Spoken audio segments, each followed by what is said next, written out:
Give me a countdown. 3, 2, 1, go. Welcome everybody, this is Final Fantasy II, and right off the bat we get thrown into one of the hardest fights of the game. We're getting attacked by a couple Black Knights. Let's just try to run away. Well, okay, that was short. 15 seconds in, we're dead. That was very short-lived. So for the first couple of minutes, for like the first 2 minutes of the game, we won't yet have instant text.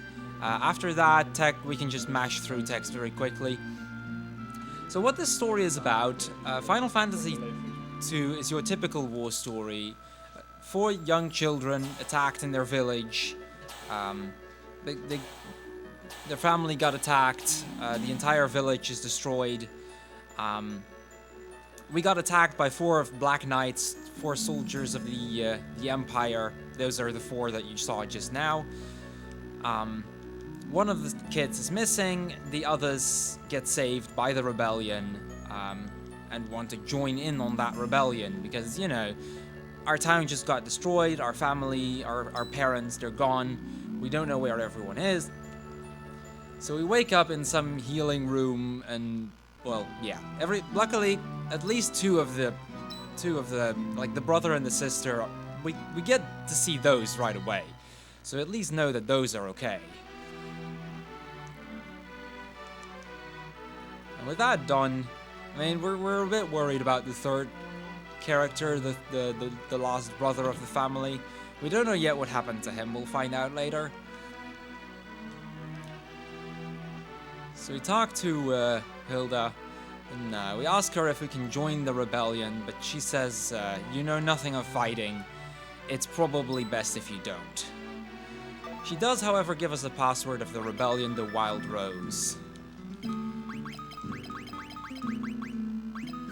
That'll give us instant text, which is kind of nice, you know. Helps a bit with all the mashing if we get instant text. And we're going to immediately do a little bit of shopping here. First off, let me remove my equipment, except for that buckler. I'm going to keep that one on. I'm going to sell all of that, because, you know, equipment is overrated these days. And I'm going to buy 5 bucklers. Because shields are actually really powerful in this game. I'll explain a bit why in a little bit.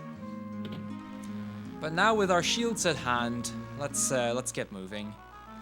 Now this game does actually have a little bit of RNG manipulation, but only in where specific encounters are, which means that there's not really too much of use to it, so I won't be using much of it.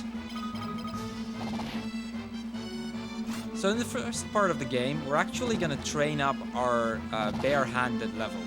So the way that this game works, this game doesn't have a typical leveling system. Instead, your level depends on which skills you use. So for example, if you use bare-handed a lot, you'll upgrade your bare-handed level. If you use magic a lot, you'll increase your MP. If you get hit a lot, you increase your HP. You know, all kinds of stuff like that. It's really confusing. It's really weird. You saw there all my bare-handed and shield levels went up, which is kind of convenient, you know, it makes us deal a bit more damage. And then there's the shield, which is seemingly useless, because, you know, I mean, we increase the level, but what it actually does is that it helps us run away from encounters. So the higher the shield level, the more easy we can run away. So if we increase shield level to level 7, and we get a decent amount of or a decent set of shields, like we equip a decent shield, then we can actually run away like 99% consistent. It's actually very helpful, because there's a lot of really weird unrunnable stuff later on, and it's really convenient to have it around. I'm gonna make a safety save, because Furion is getting really low on health. I've never had somebody die along the way, unless I played risky in some way, so I'm hoping that this won't be a first.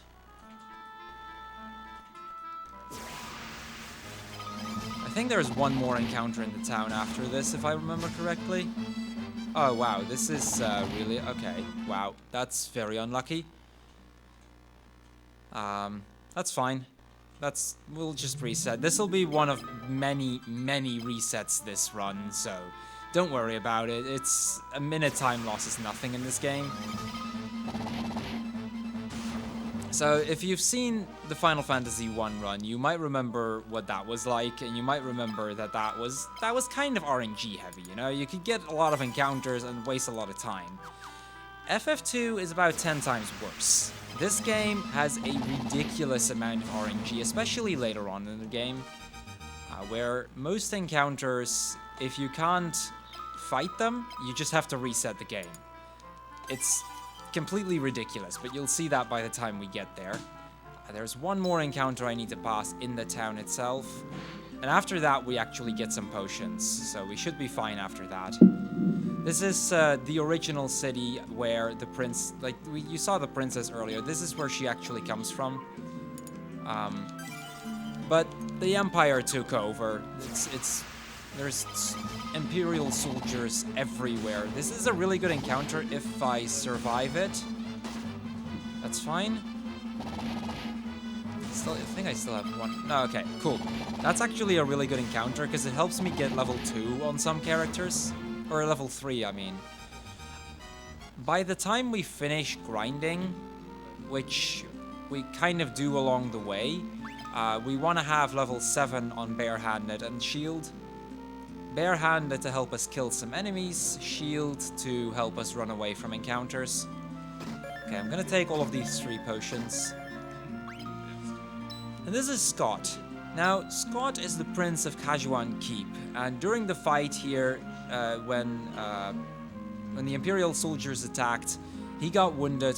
People think he's dead, but he's actually wounded and resting in bed here, but he is on his dying bed.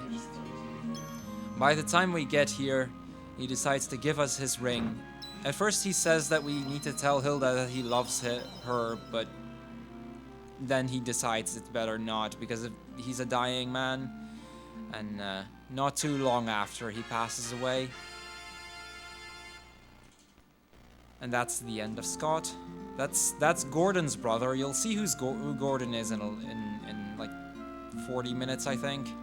A little bit more, but Gordon will make an appearance during the run at some point. Okay, I've got one more potion as a safety potion, so I should be fine. This walk back is about the same as the walk to it. It's not much to it, really. We just fight everything along the way. Because our shield level is really low, and because the buckler isn't a great shield, we can't really run consistently yet. I'd have a small chance to run away, but it's not really worth it. It's not up until after we get the Mithril that I can start running pretty consistently.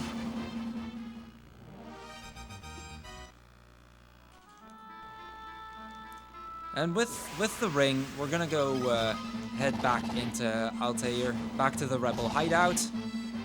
Because, I mean, we have proof that Scott survived the battle, but we also know what happened to him. We know that he passed away. We know that that he was alive, hidden, in the hopes of recovery, but he never managed to recover. This is actually a fine battle if I survive it. I want none of these to run away. That'd be ideal. Because in order to level from level 2 barehanded and shield to level 3 barehanded and shield, I need to attack twice in a fight. And I need to do that twice for every single one of these characters. So that, I think Firion levels to 3 here. Which makes grinding a bit easier. Yes, Firion is level 3, cool. And I know Maria is close. I think Guy is also pretty close. That's not enough to consistently go for 2. That is very helpful though. That makes grinding later on a little bit easier. Because of the way the mechanics are, grinding is going to be really awkward in this game. You'll see in a little bit how we grind here, but it's completely different from your average Final Fantasy game. Normally, you could just kill a high experience encounter and you'd be fine, but that doesn't work here, so we kind of need to go for a backup. Okay, and we're back in Altair. Cool. So let's go tell the princess what happened.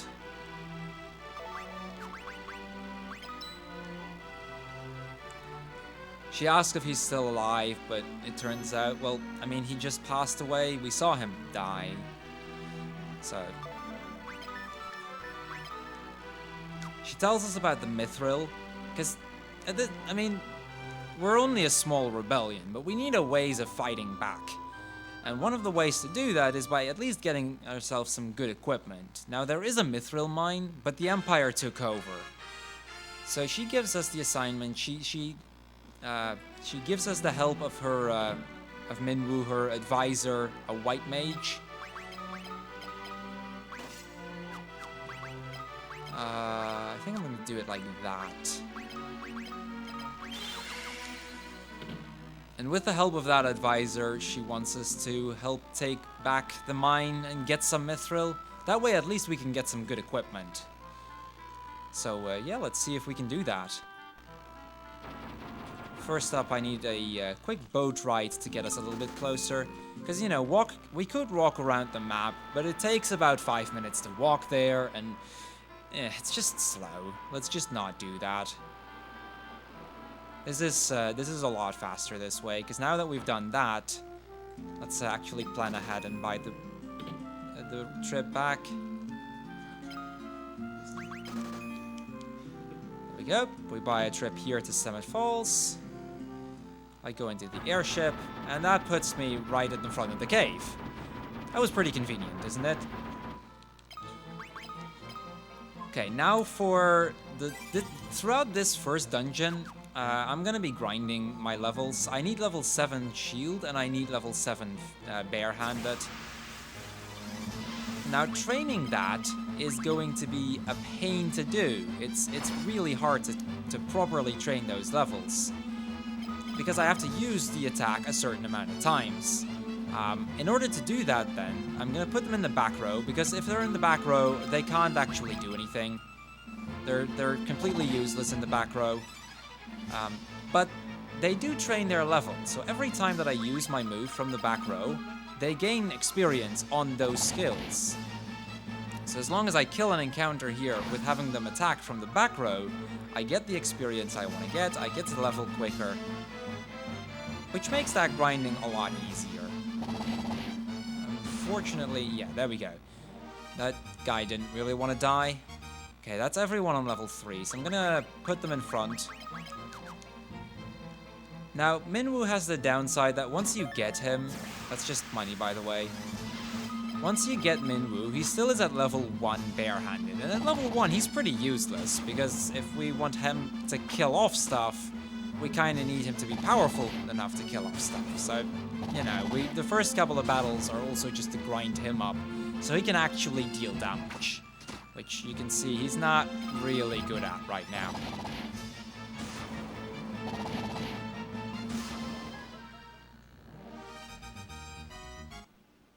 Okay, that's Minwoo to level 2. Let's see, I'm gonna do this, I think. It's always a bit weird as to how you want to do the grinding part. Oh, this is not great actually, because I think I'm going to kill him, no problem. Okay, 3-4.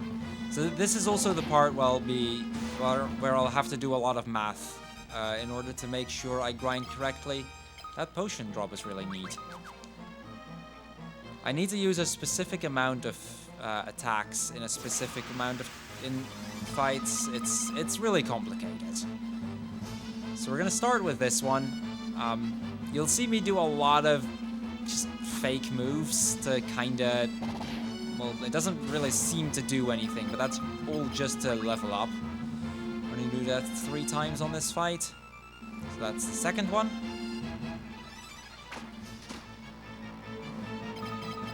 And the third one.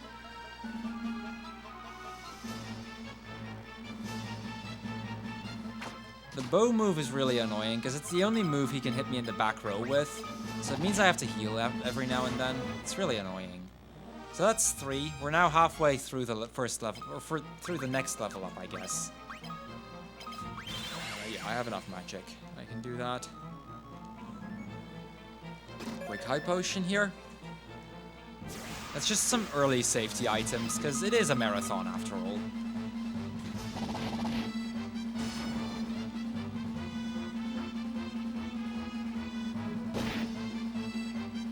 This is actually one of the ideal battles to get, because they can't attack anybody in the back row. Minwoo has a ton of health, so I don't need to worry about him. And there's just 1 after the first turn. This is 3, I need 1 more hit. And the fewer there are, the fewer attacks they do, and thus the less time it costs me. Yeah. I can attack him the next turn, and that should give me level 4. Again, I need level 7 by the time I exit this cave. Or at least by the time I get the pass, in about 25 to 30 minutes, I need to have level 7. After that, we will not have any level grinding for the entire remainder of the game. It's all in this early segment. 3 of those doors are fake, which is really annoying. If you go through them, you just get into a room with a lot of monsters. 3, 4, 4, 7. So this'll, I think I'll go for 7 on this one. So that's 1.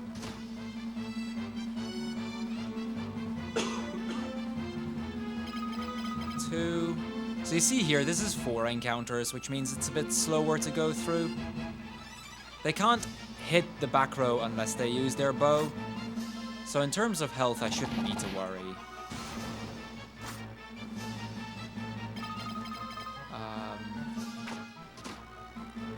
Actually, I can do the 4 now and then immediately go for 7 on the next one. That's probably a bit faster. Yeah, that's what I'm going to be doing. So yeah, here it's a lot of decision making in terms of which encounters do you get and how do you play around those encounters.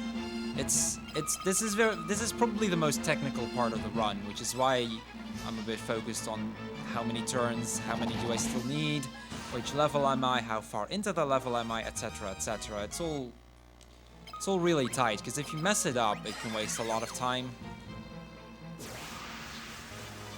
Oh, perfect. This is, again, a really good encounter. I need 7 turns on this one. That'll give me level 5.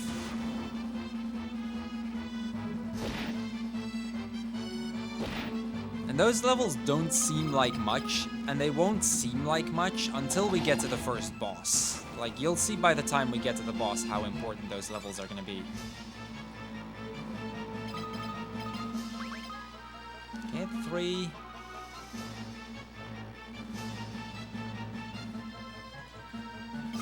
4.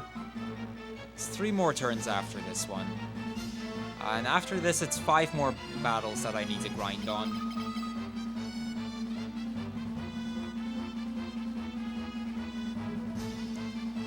Okay, 2 more turns left.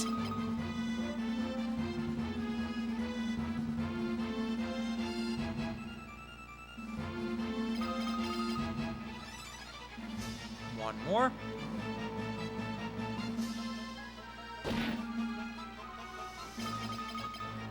So this is also, so the reason that most people that do run this game, there aren't that many, but most people go for the PSP version.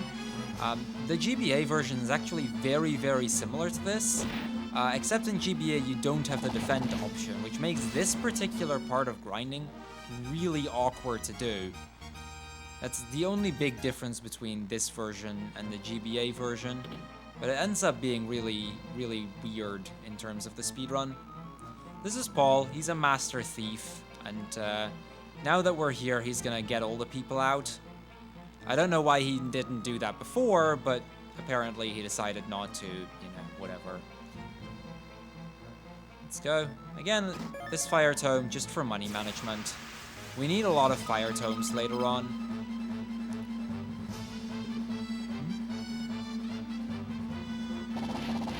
Okay, this is a really, really awkward encounter. Generally, I'm not a fan of getting this, but since I need a 13-turn battle anyway, this isn't that big a deal. As long as I can get some crits. Okay, this is getting really annoying right now. That's 2. I can use the fire tome on this and get rid of it. But it'd be a bit of a waste. 3. If need be, I can use that.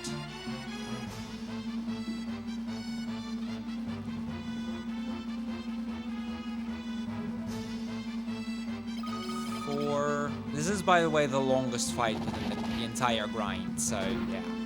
We've got some time to kill off some stuff. I would like to get at least some crits, though.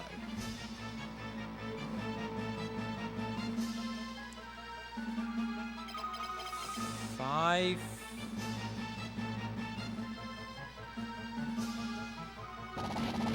Still 0. That's a shame.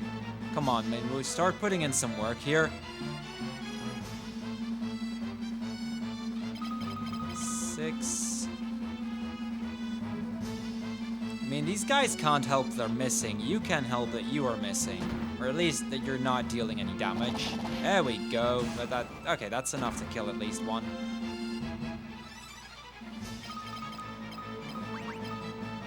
So the reason I attacked the back row one is because if I attack the front row one, the last 2 one can also start attacking if I kill it. But that'll reduce the amount of attacks to 2 instead of 4, so it's kind of useful to kill that one instead. I think this is 8.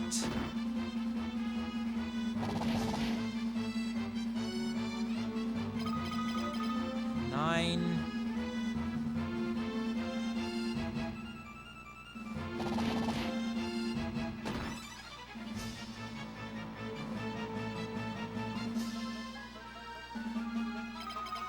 10.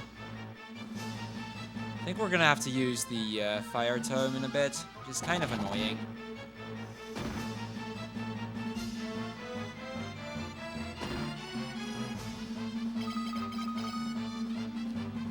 This will make 11. After 13, I can kill them off and be done with it.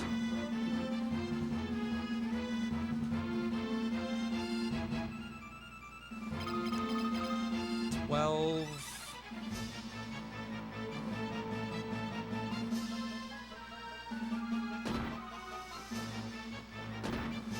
Okay, one more turn of just purposely missing every encounter.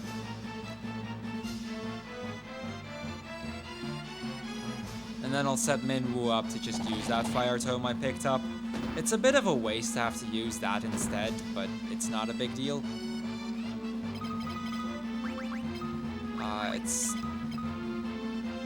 So normally I'd use it later on and use it as a backup.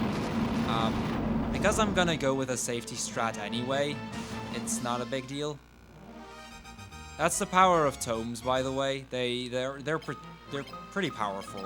You'll be seeing a lot of tomes being used later, but I need money in order to do that, and I don't really have a lot of that yet. This way. Okay, this is a really lucky encounter. This is the ideal encounter. This is like the best we can get. A single sprinter is this, or a single Sasquatch, or any single encounter is about as good. We need to fake hit 5 times, and that'll get me level 6, and then it's 3 more fights. So that's.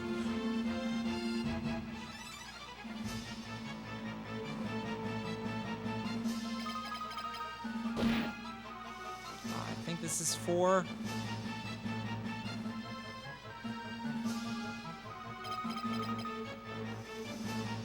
That should get me to level 6.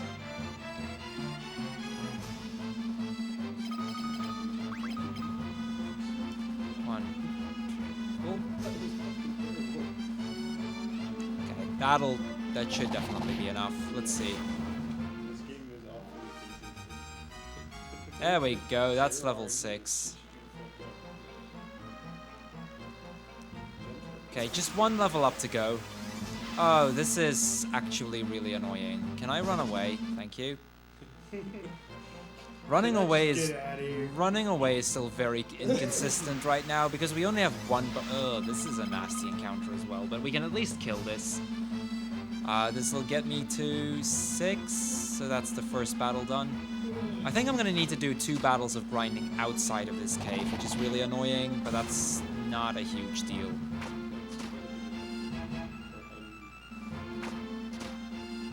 If you could stop Hit Maria, please. She's not that powerful, you know? And getting hit by those bows is really taking a toll on her. That's the risk with these kind of encounters. It's fine if I need to heal, but it will waste about 30 seconds.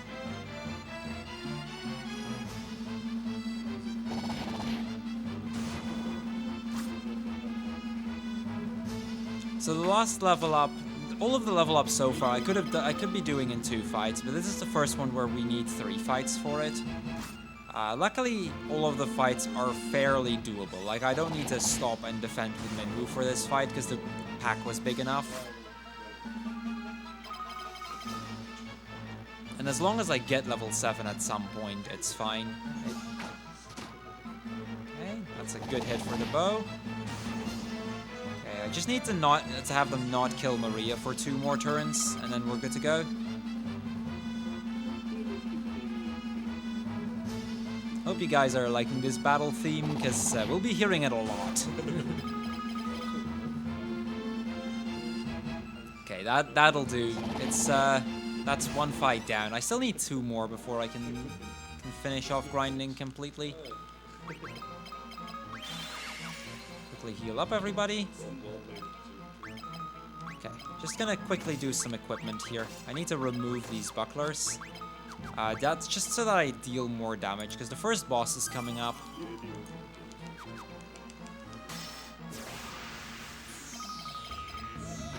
Oh, I actually made a mistake there. I was supposed to put them in front, but that's why we saved. It's very minor time loss here. From the back row, they don't actually do anything, and I'd have to kill off Minwu before they would. Oh yeah. If you think here, like, that boss just seemed to ambush me. Yeah, that's true, that he did. Bosses in this game can ambush you. And I'm not just talking about your random mid-bosses to ambush you. I'm talking about every single boss in the game can do that. Even the final boss of the game can ambush you. Because, you know, the developers thought it was smart to have the final boss ambush you in the final fight of the game. Of course. It's a very smart idea. It just adds to the RNG. He's here, bro. Is he what? He's here, bro. A row? No, I don't think so. It would have made sense. Yeah, I guess so. Bosses are rogues. Fuck yeah. So during the canoe, and contrary to FF1, we can't actually get an encounter on the canoe, which is kind of useful. But then again, we kind of need to level grind anyway. I should have killed this, actually. I probably won't run away. Oh, we did. Cool. Because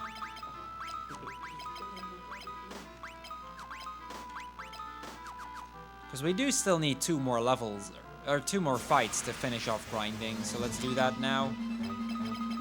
I kind of want to keep the Goblin Guard there because he's the most likely to stay, and I need 6 turns on this fight.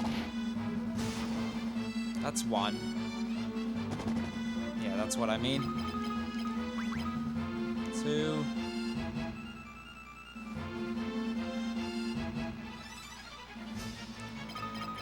3.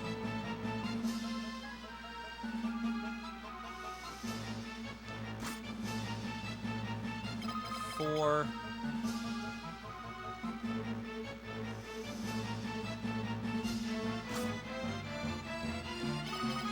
5. 1 more turn of defending after this, and then we can kill off the guard. And that puts us 1 fight away from the next level up. And from the last level up at that. It's... Normally when you get the Mithril, you want to have that level up already. About 75% of the time you do, about 25% of the time you don't, and you lose a bit of time later. It's not much slower, it's a little bit slower to do it here, but it's generally it's not a big deal. I think with the step count you actually account for having to finish off grinding around here. Okay, this is an 8-turn fight, and then we'll have level 7 and we're done with it.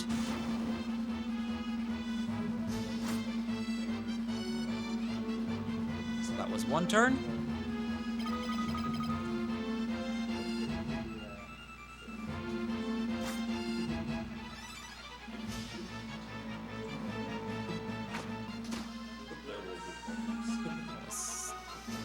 That's 2.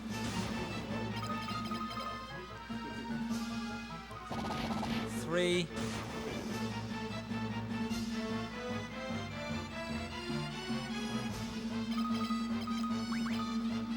4.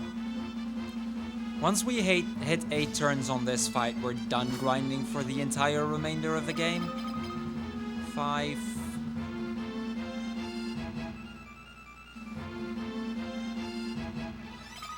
6.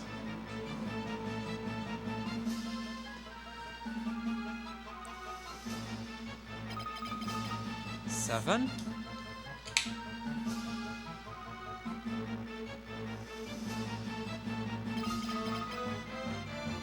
And that makes 8. So we kill him off the next turn with Minwoo, and then we're done grinding forever. Because, you know, this was up to here was probably one of the most boring parts of the run. It kinda happens because early on in the game we need those levels in order to get through it consistently.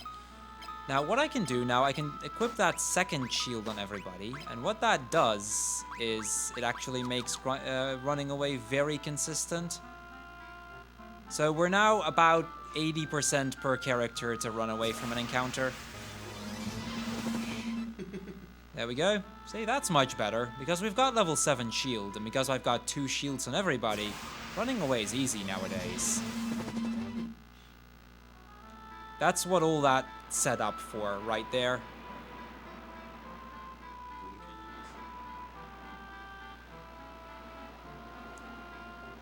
So we have the mithril. We got that in the cave just now. Between all that grinding we needed to do, we somewhere picked up the mithril. And we're gonna deliver that into town, and with that, the smith can get some actually good weapons.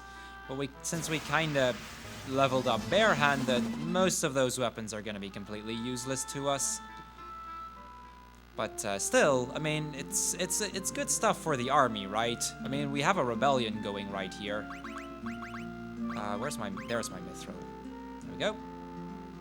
I also got a mithril bow drop earlier. That's 75 gold that I can use to buy a mithril shield. I'm gonna be buying 1 mithril shield just so that I can run away even more consistently. That puts Maria's run rate at about 94%, I think.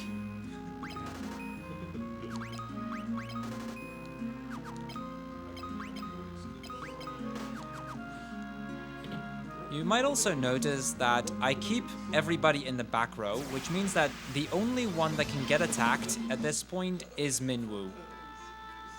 So every single time we get a hit, we get an ambush, for example, it's most likely they'll hit Minwoo. And since Minwoo has a lot of health, we don't really need to worry about it. Actually, I think I just forgot something there.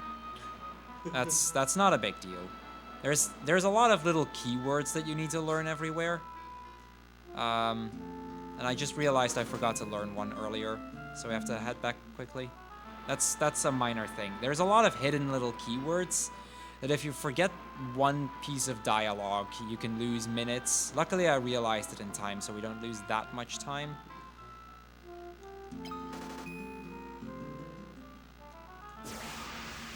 I suppose after you get Minwoo, you normally talk to the princess again, and she tells you about the dreadnought. Because we now have mithril stuff, we have mithril equipment, but the Empire is building a war machine. It's called the Dreadnought. It's a huge airship with bombs and everything, and they're gonna try to bomb all these cities with it. it's really unfortunate for everybody, because, you know, it's bad news if the enemy has a huge warship. There we go. That's the dreadnought. That's the word that I forgot to learn. That's literally it. That one piece of dialogue there. There's a lot of little pieces of dialogue everywhere, and if you miss one, it can waste a lot of time. Luckily, now that we can run away so quickly and so consistently, everything else becomes a lot easier.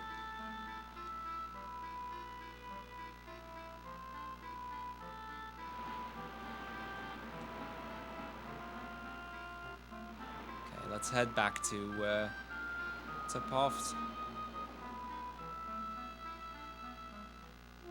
We're gonna buy one more trip back. These are all to set up for later. And we'll talk to this guy about giving us a ride to Bavsk. It only costs us 100 gold, and it saves us about a minute and a half of walking. There we go. That was the entire trip to the city.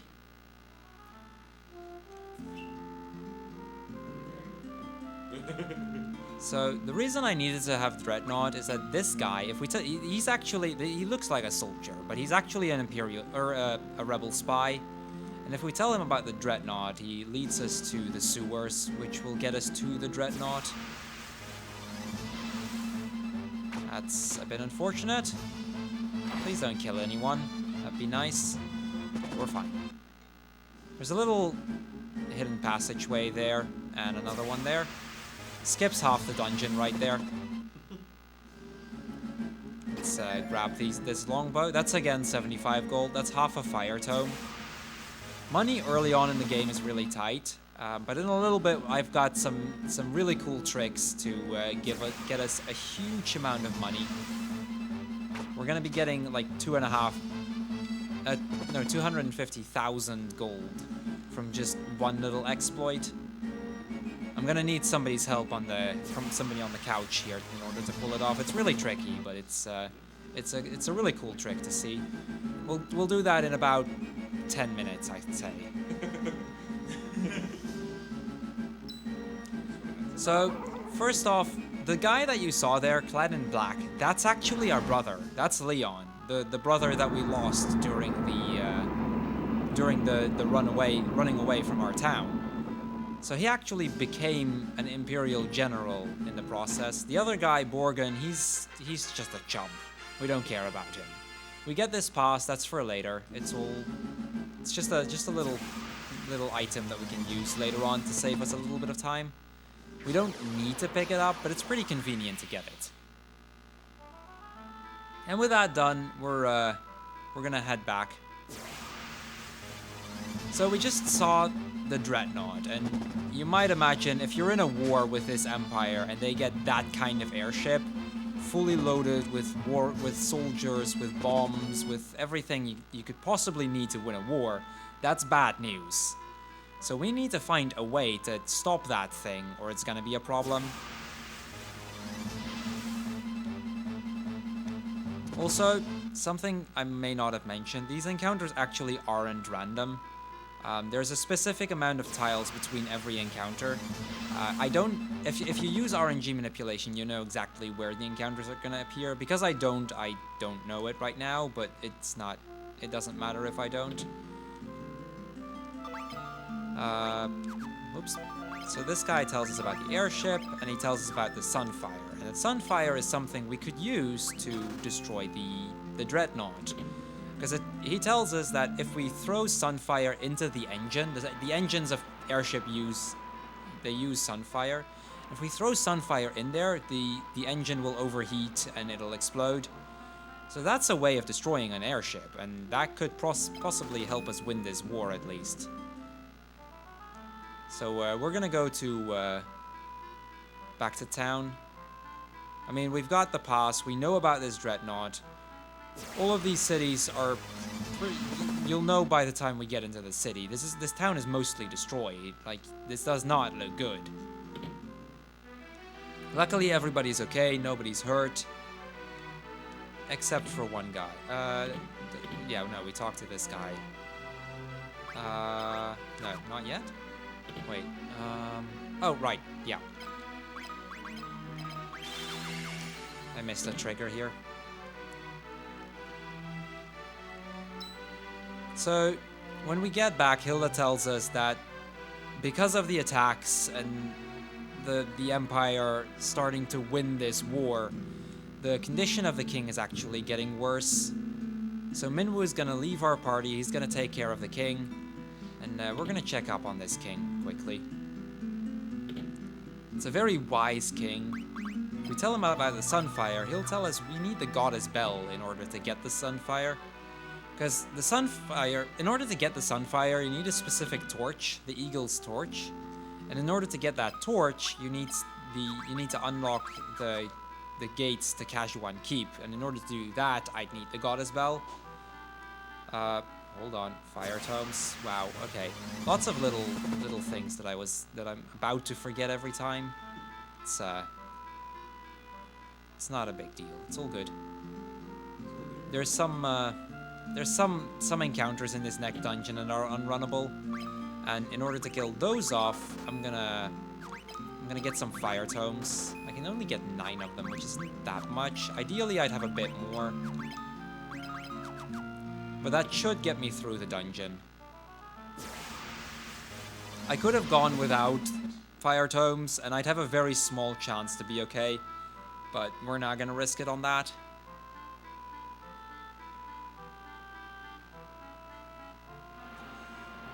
Okay, let's get back into the ship again, and we'll take the airship again.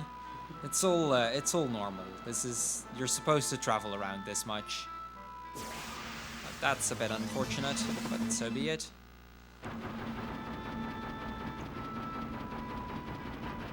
Okay, so we end up in Salamand. Now, in this town, there's actually somebody that knows exactly where the Goddess Bell is and how to get there, which is pretty convenient. We just ask him about the Goddess Bell, and he'll tell us that he will help us. This is Joseph. He's your typical monk / martial artist / major of a frozen city for some reason. But he's a cool guy. He's a very helpful guy. He wants to help us, and he tells us that we can get the snowcraft in order to get to the place where the Goddess Bell is. So we first need to go grab the snowcraft before we can go there. I need the help, by the way, by the time I get into the snowcraft on the ice plains up here. It's, I think 3 more minutes, roughly.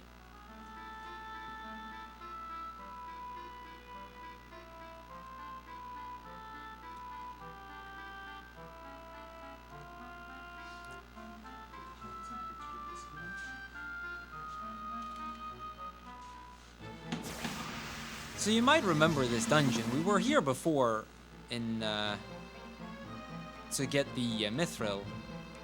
I'll give you a heads up when I need it. Yeah.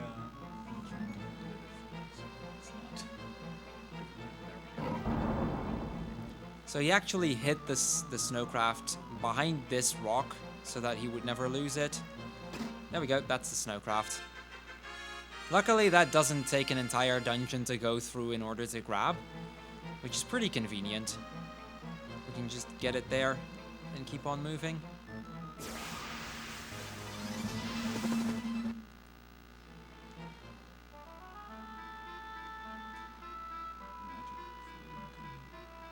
Come again?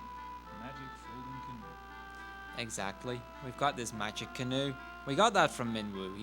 He was nice enough to borrow us his folding canoe. How you'd fold a canoe beats me, but you know, apparently it works. This damage doesn't matter at all. As an added bonus when getting the money, we also get 6 elixirs, which will instantly heal the character if need be. Okay, here we go. So there's this little mini game here. I'm really bad at memory, so I'm gonna try to solve this with as little mistakes as I can. I think that was that. Lila was there. Maria, I don't think I've seen. Oh, that's Gorda. Okay. No, this was Maria. Okay, I need a picture of this. Got it? Yep. Okay. Let's do that again. Yep, once it's solved, I need a picture of this one as well. Where is Furion again? I have seen Furion. There is Furion. Cool. My memory is really poor, guys. Just don't worry about it. It doesn't matter if I fail this puzzle a bit. It doesn't waste that much time. There we go. And there. Okay, yeah.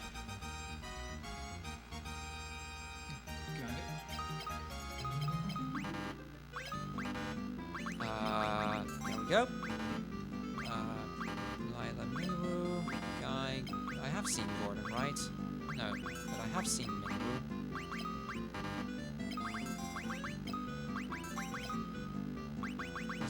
That's Maria. That's Joseph. There we go. So yeah, with my memory, you might be able to imagine. Yeah, there's Oak. You might be able to imagine I can never get these things right. Oké, mag je de eerste klaarzetten voor me?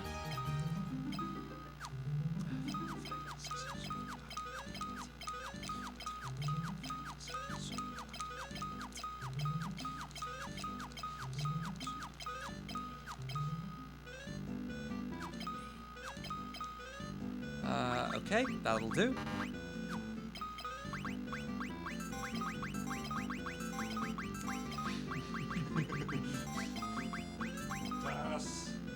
Okay, volgende. We'll wait till roughly 14 seconds in. There we go.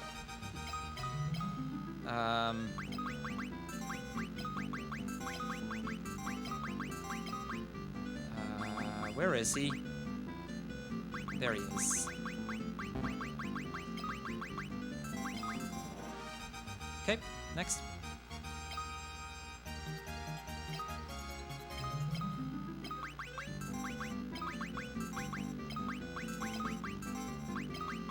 So yeah, this is just, we used a lot of RNG manipulation, but in order to check that I was on the right seed, of course, I needed some help. Okay, terug naar de eerste.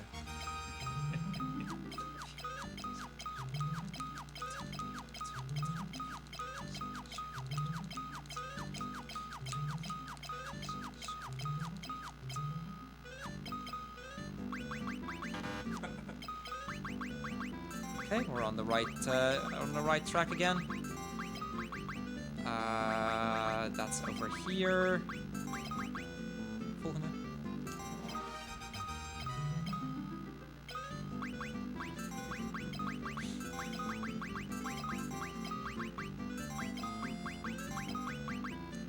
Ja, nog één keer.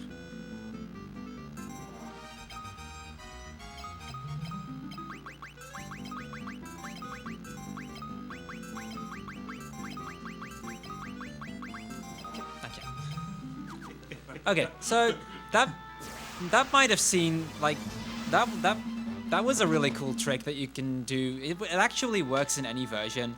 What happens there is the puzzle loops. It's 32 puzzles, and as long as I solve the first 3, I can loop around all the way to give me the first puzzle again. So by having the solutions of the first 3 puzzles, I can just use those solutions to completely solve them without any mistakes. Which, if you do it the fastest you've ever done it, gives you 40,000 gold, an elixir, and a cottage. Now, particularly that gold, I mean, that's 6 times I sold it, so that's 240,000 gold right there. It's just no effort. On top of which we got some elixirs, which is pretty convenient as well.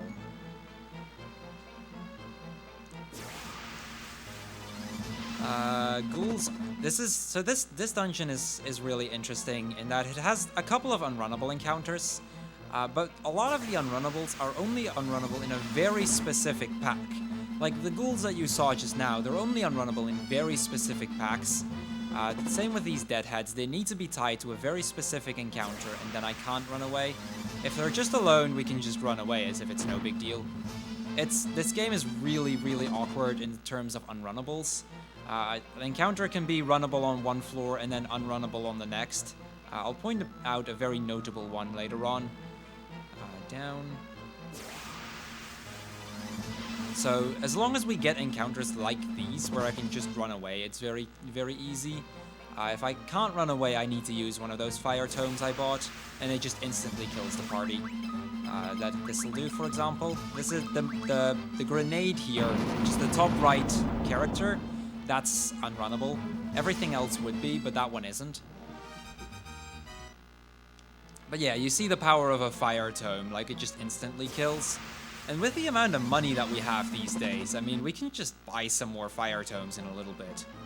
I mean, we've got money for days right now. Icicles, always a good encounter to get.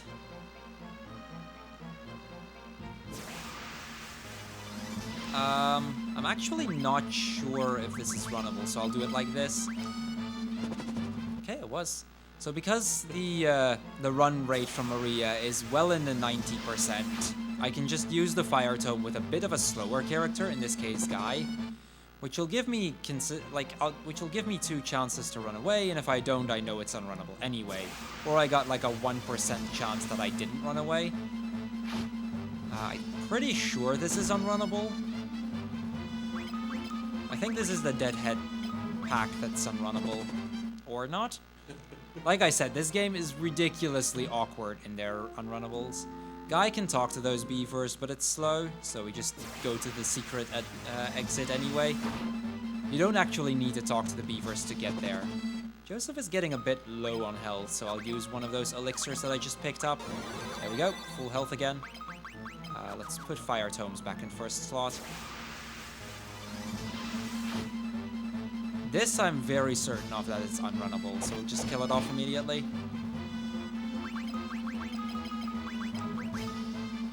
There we go. So yeah, I could just do regular attacks, but you know, I'm kind of lazy. I prefer just killing them off in one hit. It's faster too, but it's a bit of a pain on your money. Deadhead Ghoul was runnable.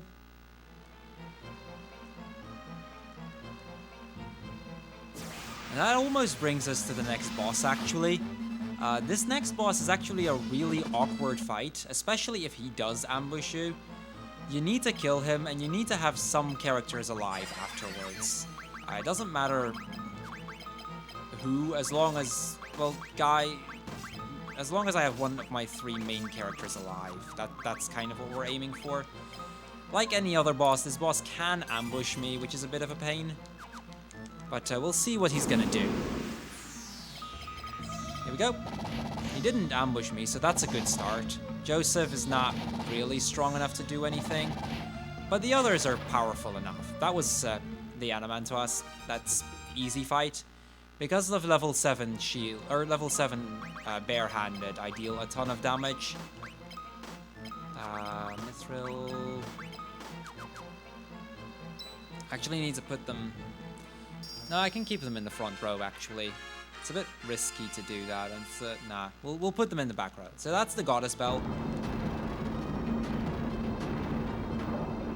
Now, this game is nice enough to not let you backtrack all the way. It just puts the stairs right there. This will put me back to floor 1. And we only have to backtrack the first floor. Oh, wow. That's... These guys are unrunnable, unfortunately. We'll just use a fire tome, then.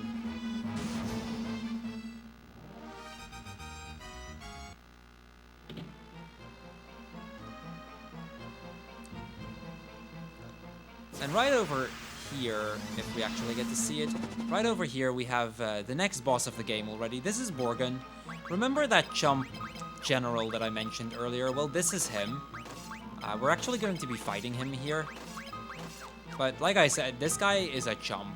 Again, because it's a boss, it can still ambush me, so that could waste a little bit of time, but he shouldn't be able to kill my party.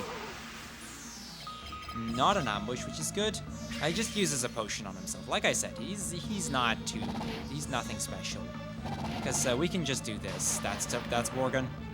That was one of the Imperial generals. I mean, that's what we're up against. But Joseph, he's a bit of a mean guy. So when we kill him, he's actually got a trap set. He's booby-trapped this entire place. So as he dies, he sets off this. Now we're on a stair, so we're going down here. This is bad news. Like, this could just kill my entire party and we're done forever. But Joseph, the strong guy that he is, he he decides to block the boulder for as long as he can. But unfortunately, Joseph is not strong enough to hold that thing and make it out alive. He gets hit by the boulder, and with that he passes away. And so yet another person dies in this pointless war.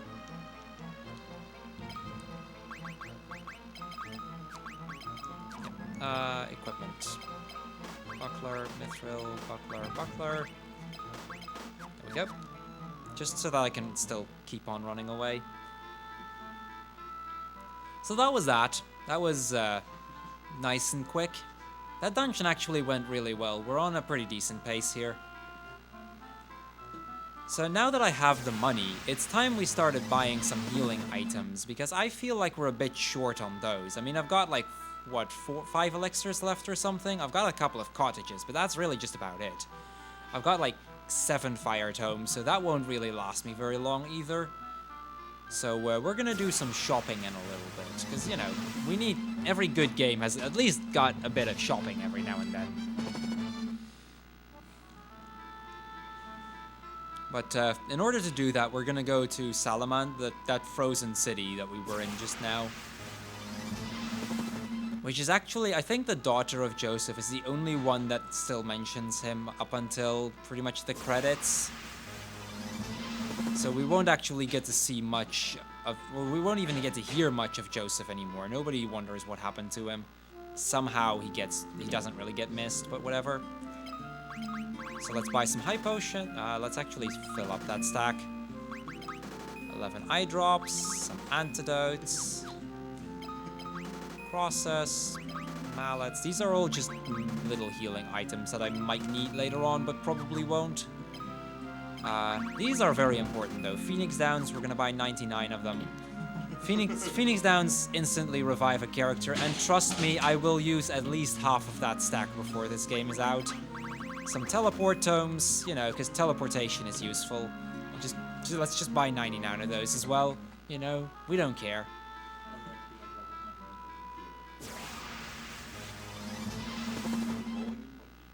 So with that, so normally I'd go to the next dungeon immediately, but since this is a marathon, I'm going to take a little bit of a safety strat. It wastes about half a minute on average, but it's a lot more consistent. We're going to go back to the starting town and get some extra fire tomes. That'll help me get through these next 2 dungeons a lot quicker. We'll set up though by getting our ship to Kajuan.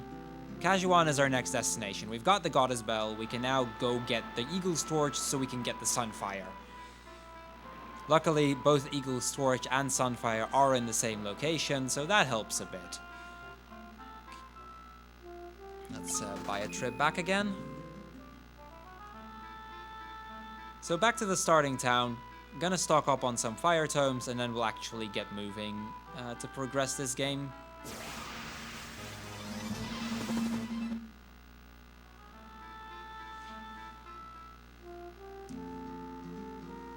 Normally, if you would take the step route, this is wrong shop. If you would take this step route, you can't actually do this, because it's completely mess up your step manipulation. In order to do the RNG manipulation, you need to not take any extra steps unless, you know, on specific spots, which includes towns and everything, so you actually need to move perfectly everywhere. It's pretty hard to do that properly, but it has been routed for the entire game, although nobody's gotten through it with the entire game. But because we can't actually manipulate what the encounters are, it doesn't save that much. It just helps you know when you're gonna get stuff. So we're gonna go to Kajuan Keep. This is where the goddess, or where we needed the Goddess Bell for. This is what we're gonna use in order to get the Sunfire. Oh, let's actually save here.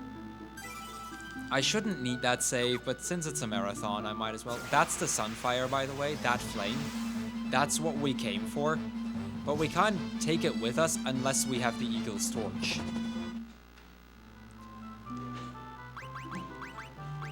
It should be down here somewhere. There it is. Now, on the other side of this keep, we find Gordon. He actually thought of this plan as well, and since this guy, he's the prince of Kajuan Keep. He's the younger brother of Gordon. He has access to this place, and if he had told us, Joseph would be alive right now. So, yeah, shoutouts to Gordon for being so secretive that we had to kill off Joseph to do the exact same thing. This game is kinda dark like that every now and then. I'm gonna equip him with a bronze shield, and let's move for it. So this very dungeon has one particular boss for which I needed the level 7 barehanded. The boss coming up at the end of this dungeon is the one boss that if you don't have level 7, you're gonna have a bad time.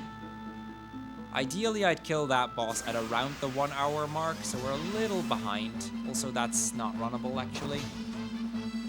It's fine that it isn't runnable. We can just kill it the next turn. Wastes a little bit of time, but whatever. Again, only Gordon can get hit because he's the only one in the front row. I think I'll go with fire tomes for this. I can do this with teleport tomes, which, if you get very lucky, it's faster, but fire is guaranteed 2-shot. So we'll go with this.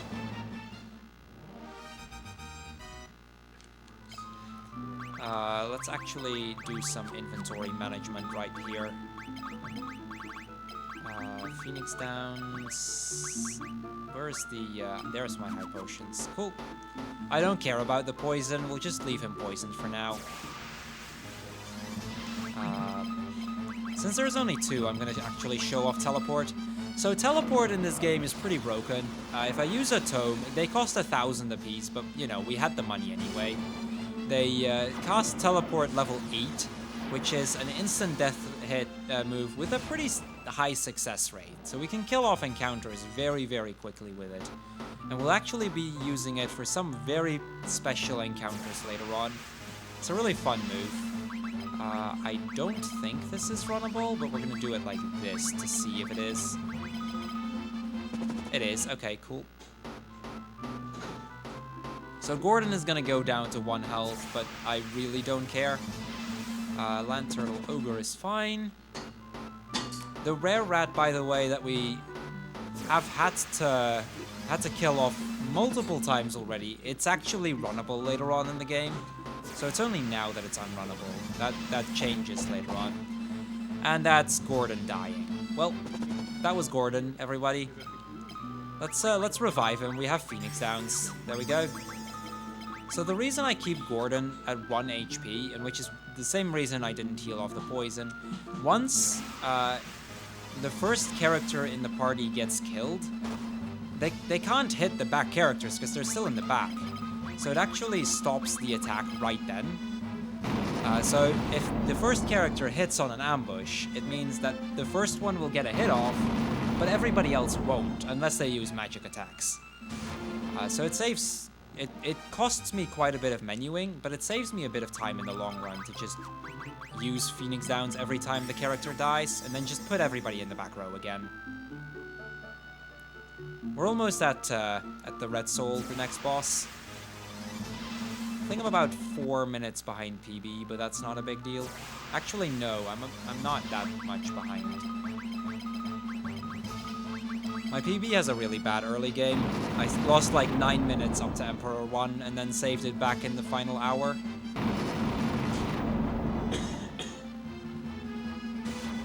So that's Were Rats again. I don't need to worry about my fire tomes. I've got more than enough of those. Those teleport tomes I will probably run out. 99 is not enough. It's as much as we could get, but it's really not enough. Okay, let's remove the current equipment. Put everybody to front row. We'll use some high potions. Save up. So this is the Red Soul. This is the sole reasons I needed level 7 barehanded. Luckily we didn't get ambushed. But yeah, this guy has some magic attacks which are pretty nasty. And this guy is actually immune to all spells. So if I use a fire tome on him or a teleportation tome on him, it'd actually heal him. So we need barehanded to kill this off quickly. But that was a really good fight. Very quick. Just a nice and quick kill. I'm gonna teach Firion teleport for later. Yeah, Mithril will do. I can give her the bronze shield. That's all fine.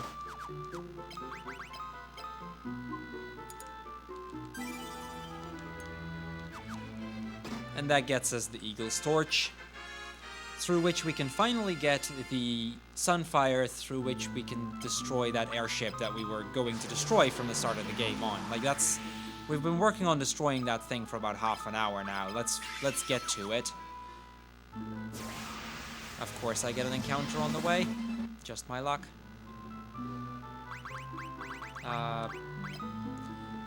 So we grab the Sunfire, and now that we have that, we have something to destroy the enemy's airship.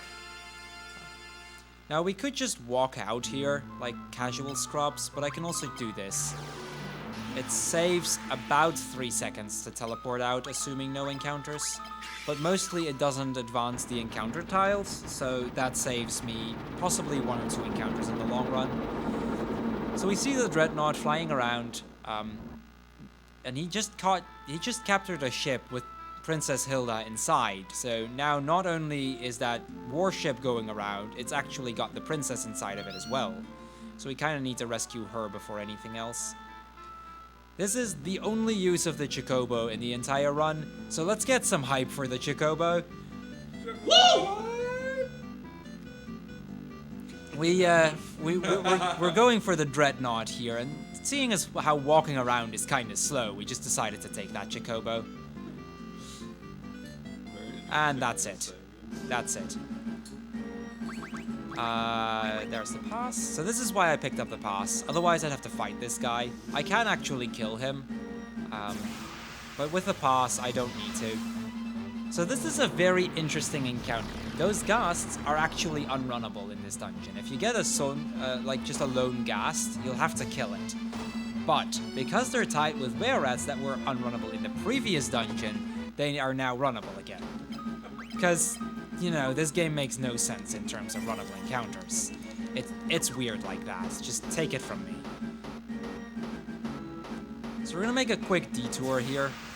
I could go... Okay, so this I actually do have to kill. So we could just go down here and go for the engine room, but we blow up the princess in the process, and we kind of don't want to do that. So, we're gonna take a bit of a detour here to save the princess. Whoops. Oh wow, yet another of these ghasts. There is a lot of runnable stuff and there's a lot of unrunnable stuff, and I just need to hope I get as much runnable stuff as possible. Blind is a really slow move, but it doesn't really do anything at all. Aw, and there they killed off Gordon. Dude, was that really necessary? Did you really have to kill off Gordon like that? I mean, it's fine if they kill off Gordon, but just do it on the first hit so it actually saves me time.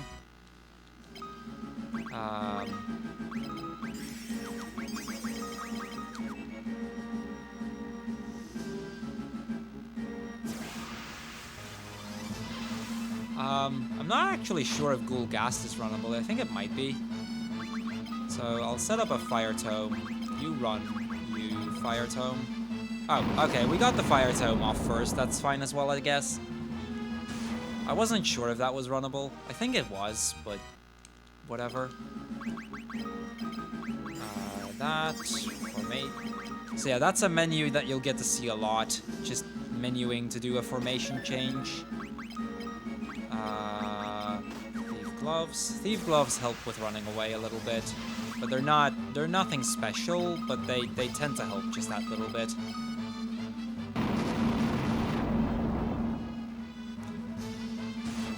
So yeah, with Maria, these mines are a range.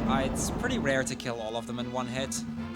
If I don't, I need a second Fire Tome. It's not a huge deal. And then there's a prison cell over here. And I just need to talk to Sid to get them out of here. I don't even need to talk to the princess.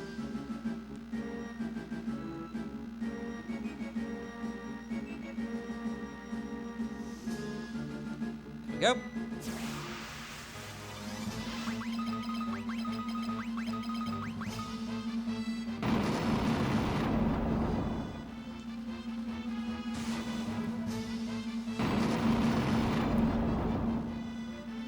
That'll do. So now we can actually head for the engine room and destroy the dreadnought. Let's just get rid of. Oh. Let's just destroy this airship as fast as we can. I mean, it would help. Oh wow, I actually got everything in one shot there. That's pretty rare to happen. It's actually very lucky. Saves me like 2 seconds. That's runnable. Again, gassed way red. I have no idea why that was runnable. For the longest of time, I actually teleported that encounter away because I thought it was unrunnable.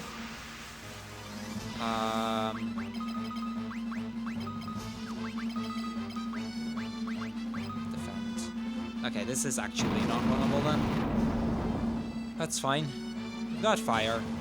Fire destroys practically everything in here, except for like the ship itself, but then again we need sunfire in order to do that, so it's pretty close.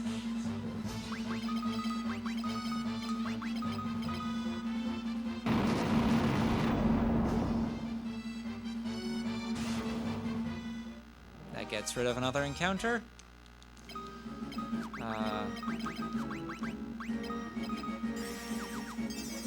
Let's heal up Gordon one more time. We'll be healing up Gordon a lot, because he tends to die a lot. Good encounter.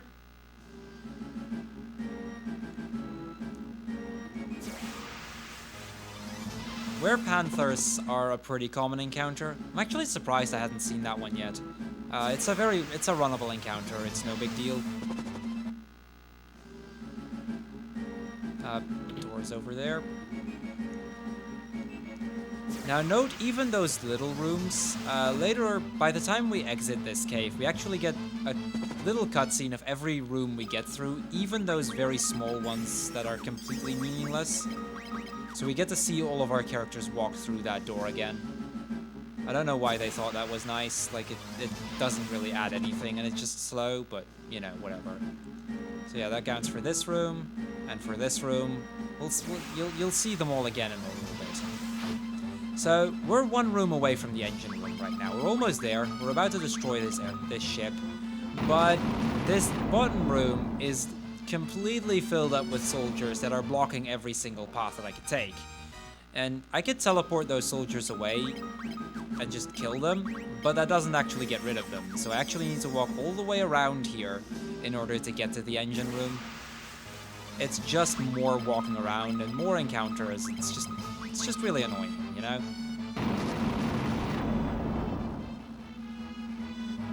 And again, I got the one shot on the entire pack. I'm getting really lucky with my fire rolls so far. So yep, soldiers over there. Then I need to take this path. It's a huge detour, because the engine room is literally to the left of me. If I could pass that soldier, I'd be there already.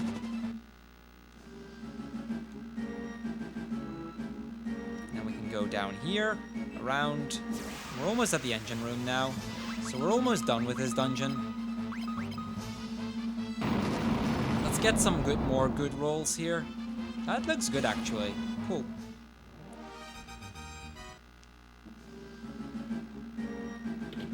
Through the door, and let's destroy this ship once and for all. We'll throw in the sunfire, get rid of the dreadnought once and for all. But before this thing explodes, we actually get a little bit of a dialogue here, because the Dark Knight, and this is where Maria recognizes the voice of the Dark Knight, and she recognizes that guy is her brother.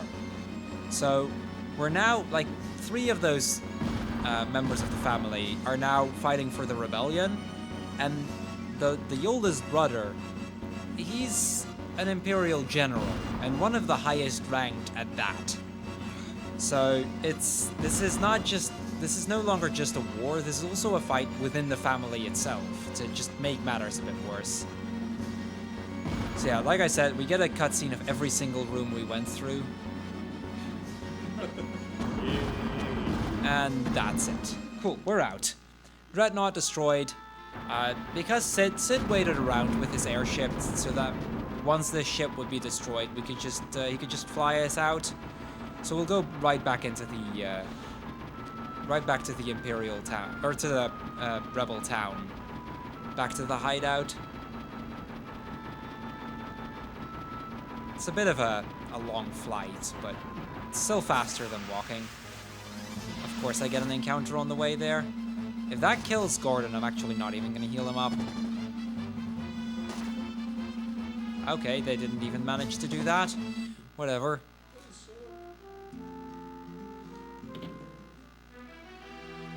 So yeah, unfortunately matters got worse, and the king is on his dying bed. Minwu tried to ease his suffering, but there's nothing that he can do. But this king, noble as he is, he gives his one last request to help us win this war once and for all. Gordon, he asks to help lead the army, because Hilda is still pretty inexperienced.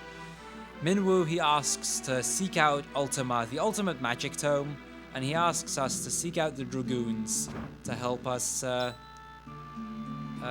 know, to help us win this fight, because every bit of help is needed. And with that, he passes away. Oh yeah, there's a ton of people that die throughout this game. This FF1 is pretty you know, pretty light to go through. But FF2 is really dark in terms of how it kills off characters and stuff. So we'll ask him about the Dragoons. He'll tell us about the Dragoons and the Wyvern and the way the people work. We'll need that in order to get to the Dragoons, or to get through the Wyvern and everything later. But we're gonna do things a little bit out of order from here on. So far we've done everything nicely in order, it's all been good, but that's not gonna work anymore. I mean, there's a lot of things that we could do right now. So we're gonna kind of sequence break a little bit to skip a dungeon. We're gonna do a dungeon earlier so that we don't need to do it later, pretty much. That saves a little bit of moving around. So I'm gonna save here because there's a boss fight coming up here. So this is the first boss fight where I'll be showing you the power of teleport. So we need a ship, and much like in Final Fantasy 1, this ship is a pirate ship. Lila is a pirate. She's a female captain pirate or something. I didn't know they had that at the time, but you know, it's all good. She offers us a ride, but then she ambushes us with a ton of pirates. Never saw that one coming, did you guys? So this is Teleport 8. You'll see the power of it right there. So let's see how badly we get trolled. We can actually waste minutes on trying to get rid of one pirate. Hopefully this game will cooperate today. Knowing this game, it won't, though. It actually did. Ah, that's good. That's a good applause for RNG right there. We got very lucky. A one-turn pirate fight is good. About 2 turns is average, so I'm happy with that fight. So we kill off the pirates. Lila kind of gives up. We teleported them away, but yet they're still standing around somehow. I don't know how. Apparently we teleported them away to 2 meters further or something, and somehow that was enough. It's all good. We get Lila. That's all that matters. We're gonna do put him to the back row. Gonna equip that to Maria, and let's move out. So normally we'd have to go to Dice right now to seek out the Dragoons, but that's slow. We will do that, but before that we're gonna go get the Black Mask, which is a key item that we won't find out its use for another hour or so, but by that time we would have to get it anyway, and since we're practically there in a little bit, and it's practically on the way, it's we might as well go there now. Actually, let me show you where that is. So you see this map, it's that little island on the bottom there. It's I hope you guys could see it. It's a really small island in the middle of the ocean. It's really hard to get. Luckily I have a visual cue as to where it is. Puts me right here. Now this dungeon is actually, it's a really fun dungeon to do. Every encounter in this dungeon is runnable. They can of course ambush me. It can waste a lot of time. Like that. Which is why we have Lila. She's just gonna take all hits. We don't care. I mean, we can run away with like 90-something% consistency. We might as well just do it like this again. So yeah, this is pretty much all those previous dungeons all over again. But now we're doing that in order to grab the Black Mask. Time of this dungeon pretty much comes down to how many, of course the last one does hit. Time of this dungeon really comes down to how lucky do you get on the final boss and how many ambushes that you get. Because practically after every ambush you have to revive Lila again.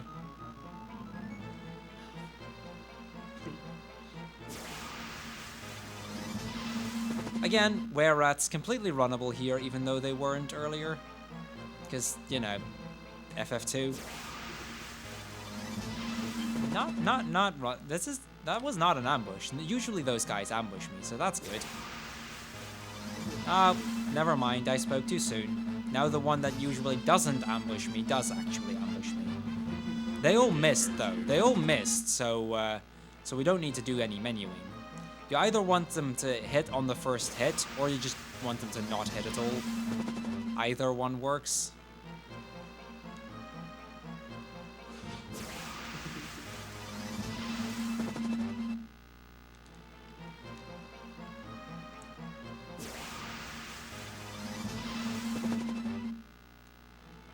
So yeah, while we're going through the dungeon, there isn't much of a history to this game, but let me tell you guys a little bit about it. So the current world record is held by a Canadian runner, Delm. He's got a sub 3-hour run, which was a really lucky run if you look at it. He does lose some time to RNG every now and then, but you know, it compared to what FF2 is like, it's a really good run, and he's actually. Up until very recently, there wasn't any documentation on it. It's just, you know, most of this you do on the fly anyway. But recently he wrote some stuff down, and since then I've been getting into FF2 a bit more. It's not a category that's run, or not even a game that's run by a lot of people because of the RNG. I mean, you kind of have to be able to take this kind of RNG if you want to go through. So coming up. I'll continue that in a little bit, but coming up is the next boss. This is Bighorn. Again, 4 of these guys, we're gonna just teleport them away, because, you know, it's a boss. Bosses can ambush you, but most bosses can also be teleported away, which is pretty convenient. So that was half the boss fight right there. And then let's see if we can get the other 2. It's completely random if I hit or not, but... Okay, that's 3 out of 4. Let's get that last one out of the way so we're done here. And there we go. That was wild. That was Bighorn. You know, very, very hard boss fight right there. And we get the Black Mask. We need the Black Mask in like an hour or so. We won't be using it for a little while. So yeah, Delm, he wrote up some notes. Pretty much it was mostly just maps and which kind of items you would have to get and where you get teleport and how that little mini game puzzle worked. And with that, a couple runners have been getting into it. I've started running this recently, and slowly but steadily, more people are starting to run this game. The PSP version is by far the most RNG heavy version, but it's also the fastest. Second fastest after the NES version, I think. The NES version is actually a less RNG heavy run than the PSP version, which is pretty funny. That's not something you usually see. The NES version has step manipulation throughout the entire game, and you kind of need it everywhere. So, we now come up to Diced, and this is one of the most annoying parts of the game. There's a lot of stuff that I need to kill, because I can't run away from it. These ogre mages are a good example. In the overworld, it's not that bad because you can kill everything, but this is also the first part where we will see a encounter that we have to reset over. Chances are you'll see me reset before the next dungeon is done. Likely about 3 to 4 times. That's about average. There is one encounter in this dungeon that if I get it, I can't run away and I can't kill it because it's immune to all magics. So I'm going to be saving a lot throughout this dungeon so that if I get that encounter, I can just hit the soft reset and just try it again and hope to get a better encounter. That's really what a lot of the game from here on comes down to. You know, just hope to get a good encounter, and if you don't, you reset the game.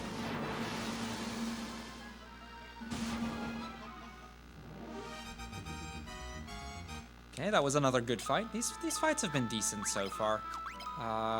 Phoenix down on her. Quick formation change. Okay, this is where the worst part is gonna start. This is Diced Cave. We're actually gonna have to do this dungeon twice. The first one is very short. We only need to grab the pendant quickly. The second time we go here is a bit longer.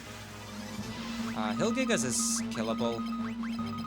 These guys are a bit beefed up, but even though they're as big as they are, we can just teleport them away. We just teleport them into the nearest rock or something.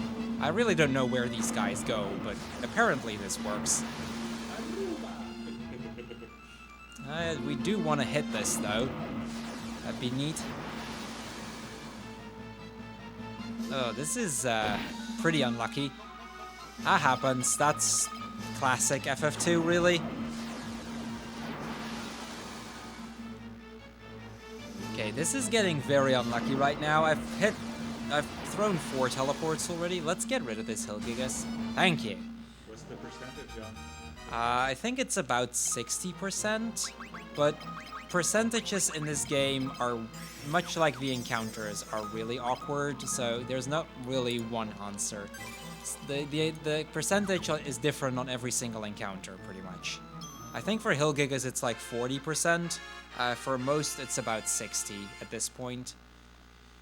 So we get the pendant, we teleport out again, because I really don't want to walk that part back. We haven't even seen the bad encounter there. I didn't mean to heal up Lila. I tend to do that a lot there, but I didn't mean to. It's because the menus in FF1 and 2 are a bit different. Makes it a bit awkward.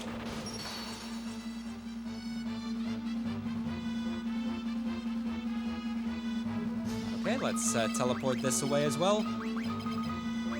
So yeah, you might imagine that without that mini-game trick that I did, we would have been in serious trouble here, because there is no way that I can reset all over until I get runnable encounters. There is, on the overworld, there's 2 runnable encounters, I think. And in the cave, it's about the same, so it's like a 30% to get something that's actually runnable. That'll do, though. I actually have 2 Blink Tomes. That saves me some shopping later. So we go into Diced. Much like most of the cities we've seen so far, Diced got attacked by the Empire, and all the Wyverns and Dragoons are dead, except for one. This one is still alive. He is on his dying bed, though. We ask about the Wyverns, and before he dies, he gives us... It's Yoshi! Yeah, it's a Yoshi egg, I know, right? So we get a Wyvern egg from him. That won't hatch unless we put it in the spring that's at the bottom of the cave we just came from. We couldn't talk to the Wyvern without the pendant, so we needed to grab the pendant first. We'll actually be seeing that Wyvern hatch later, so we'll get a Final Fantasy version of Yoshi. It'll be a while before we get to see it. It's about 2 to 2.5 hours into the run. 2.5 sounds about right. So we won't get to see him for a little while, but we do get to see the Final Fantasy version of the Yoshi. Okay, that was just quickly to check my battery. Should still be at 3, which it is, luckily. Oh, come on. Get rid of that Ogre Mage for me, please. That'd be convenient. There we go. Hellfire is completely useless item. It just wastes frames because I get that you got an item menu. Just it loses me like 2 seconds. Okay, let's go into the cave. Again, I'm hoping for no yellow souls. If we get yellow souls, it could be a really, really annoying dungeon. The boss at the end, though, is a very interesting one, so there's definitely something to say about that guy. That's all fine. Let's just use teleport again.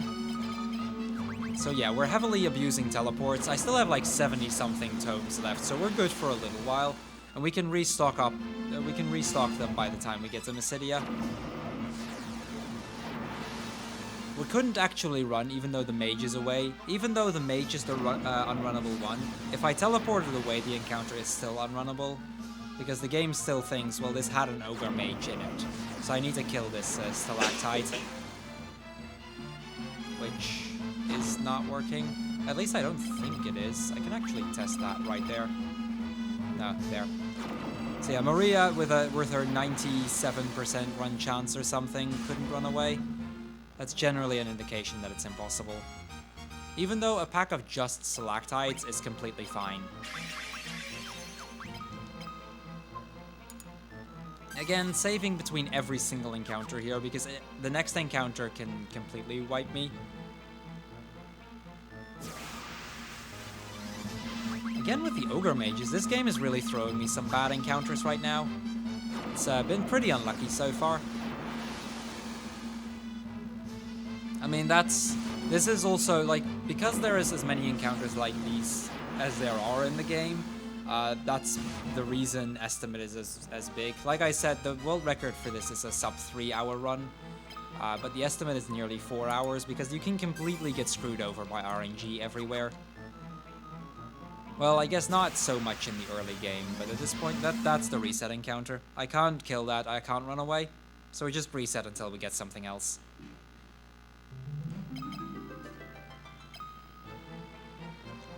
That's literally what that soul encounter is. You'll see a lot of encounters like that. The souls are one of the most notorious ones. That's that happens. That's FF2. Nothing else I can say. They're immune to magic, so I couldn't teleport them away. Okay, this is Hellgate, guys. That's fine. We can teleport this away.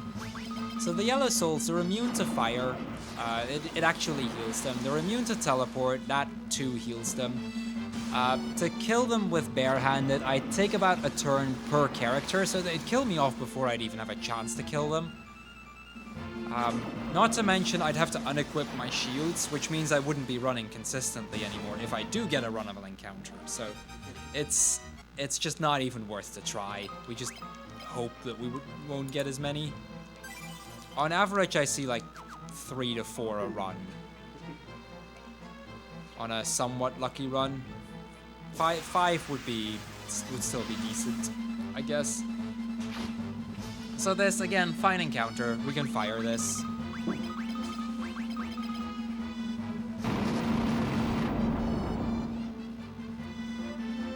So yeah, these kind of encounters I like seeing, because you can just do that. No RNG involved. We just need to use a fire tome and be done with it.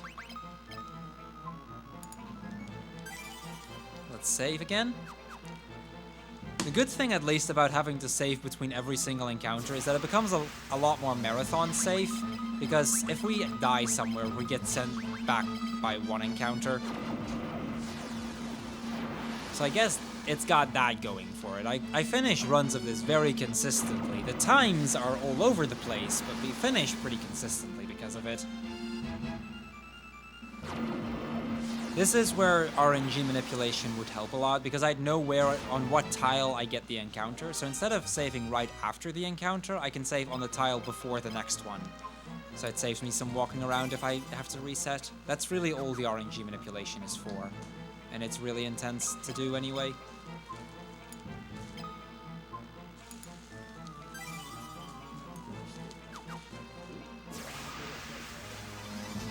Okay, Revenants are probably my favorite encounter in this dungeon. They don't have any spells, so they can't do that. They're runnable, so I get to run away from them very quickly. So it's a very quick encounter to go through.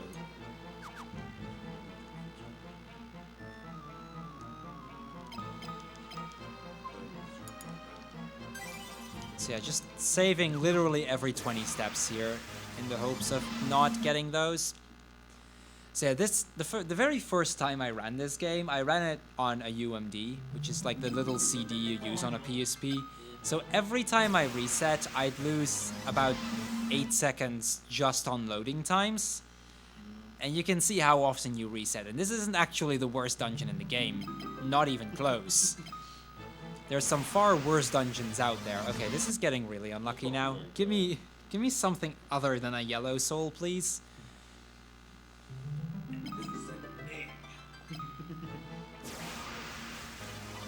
Nope. Oh, come on, game. This is getting very unlucky. I'm not gonna lie. This is above average amounts of yellow souls so far. Wow. This can happen. This is why estimate is 345 instead of like 315. Okay, finally, we got something more useful. Let's save up here so that we've at least skipped that encounter. It literally just comes down to, you know, we need to survive every encounter. Okay, he'll gig us, that's all good. We're almost done with this dungeon. It's 2 more floors after this, but they're both pretty short. And yellow souls become less common after this floor. This floor is the most common to give you yellow souls, so it wasn't that unlikely that I got as many as I did.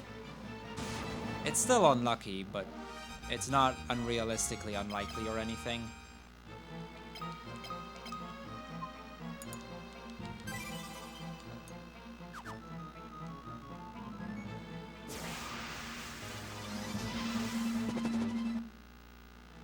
Okay, that was Revenant, which was really good.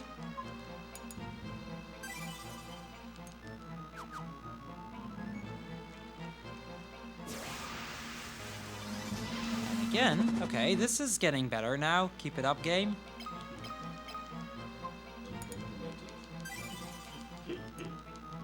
Sometimes complimenting the game works, sometimes it works against me. So this is always a bit of a tricky part. There's 4 doors here. One of them leads to the boss, the other leads to trap rooms. I tend to take the second one because you need the second one later in the game. So I tend to mess that up sometimes, but we picked the right door. This is a very interesting boss. There can be anywhere between 1 and 4 of these chimeras. Of course, they can ambush you like any other boss in the game. 3 is not great, but I can work with it. Teleporting away 2 of them when the first hit is really good. Ideally, I want to kill them before they get a hit off. So I'd have to have Guy hit the last one now. That's Chimera down. Cool. Now, I'm going to save, even though there's only 2 steps till the spring. I have had a run where I didn't save here, because I thought it was just 2 steps, and I got a yellow souls between there and the spring. So I had to redo the boss fight entirely. Where's the weight? There's the egg. So I'm not even gonna take that risk. We're just gonna, like, just the safety save there. And with the egg dropped, we can teleport out. That was the worst part for a little while. We're gonna get some pretty bad parts still, but that was the worst dungeon for at least a little while. There's still the walk out towards the starting town again, because we're gonna go right back into the starting town in a little bit. But at least at this point, we can't get unrunnable, unkillable encounters. Everything here that I couldn't run from, at least I can kill it. So yeah, sometimes you might notice on the leveling screen, we get some random stat ups. Like, for example, Lila got an HP up for some reason. It's really weird how this game works with that. If you use a specific move, you tend to get... Oh, 1 tile before the ship? Oh boy. I parked the ship 2 tiles off. which generally is fine, but it cost me to get an extra encounter this time. That's on me, though.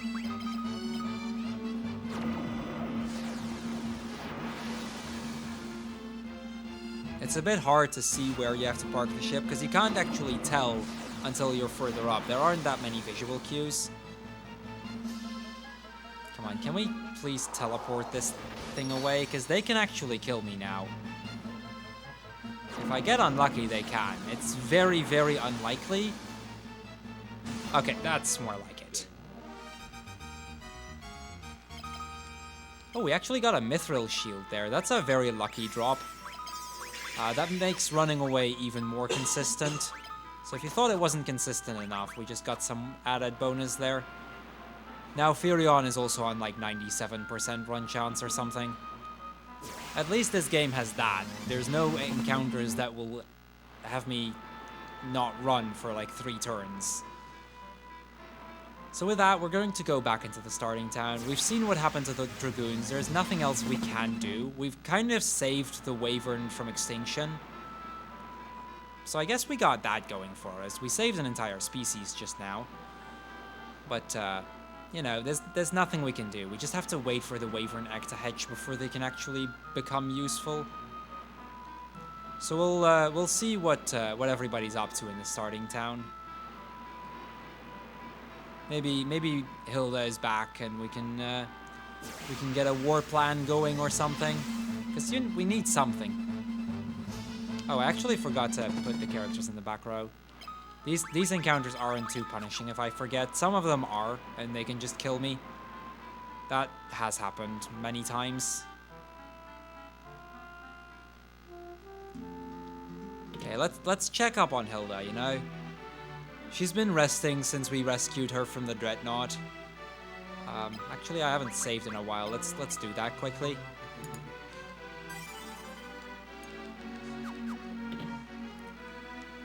So Hilda asks just Furion to stay around. She needs to discuss something in private with us.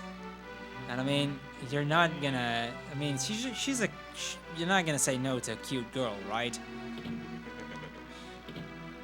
So, she acts a bit weird, but, that's alright. Come to me. Okay, I guess. What's,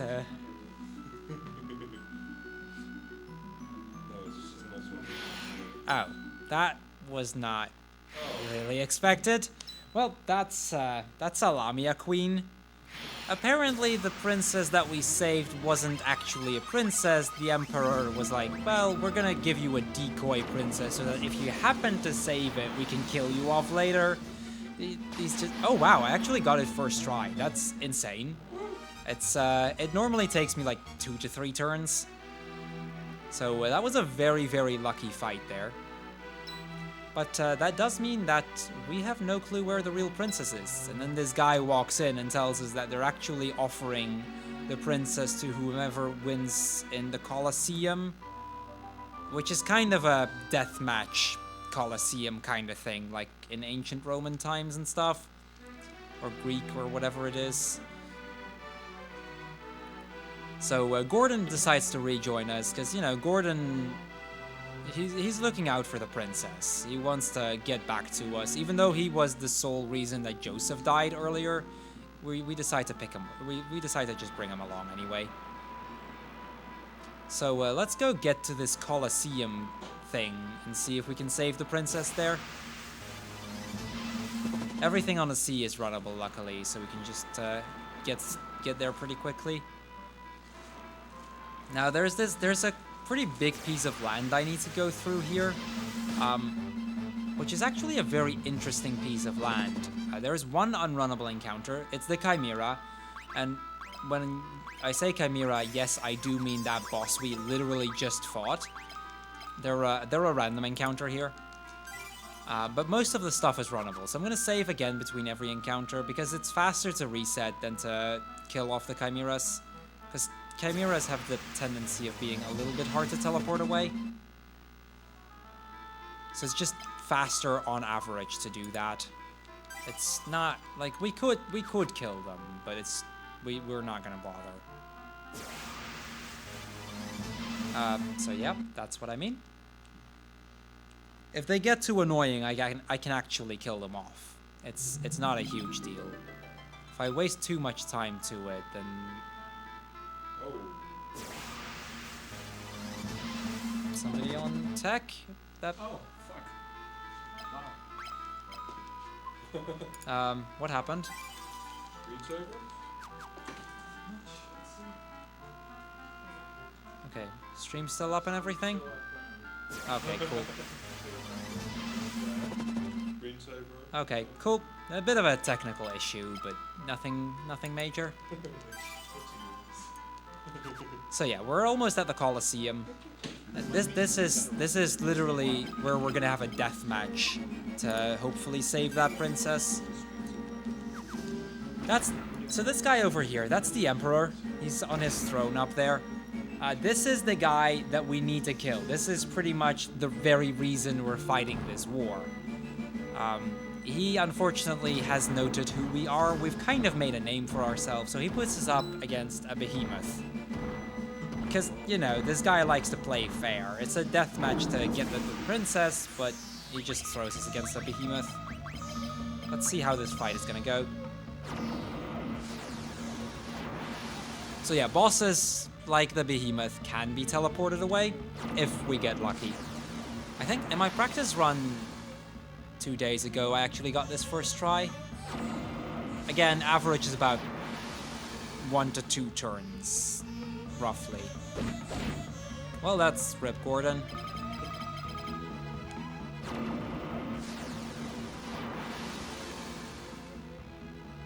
Oh, come on, can you hit, please? This guy can actually kill me if I miss too often. Ah, there we go. That's Behemoth down. So yeah, you can see, like, teleport is very, very broken in this game. We just kill bosses with it, no problem.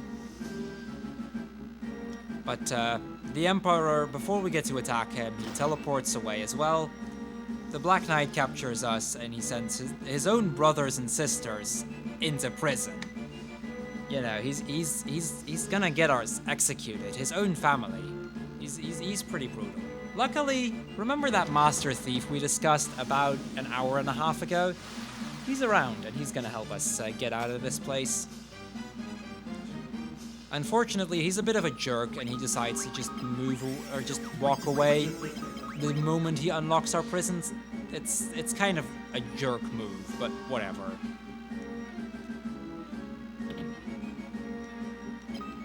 That first floor doesn't have encounters. The second one does, and it has some encounters that, upon ambush, will probably kill me. Most encounters I can run from. Some of them I can't, and I can teleport away. There is 2 encounters I need to reset over, but they're all both pretty uncommon, so we shouldn't have too much trouble getting through. So this is where the actual princess was held, in this little prison cell over here.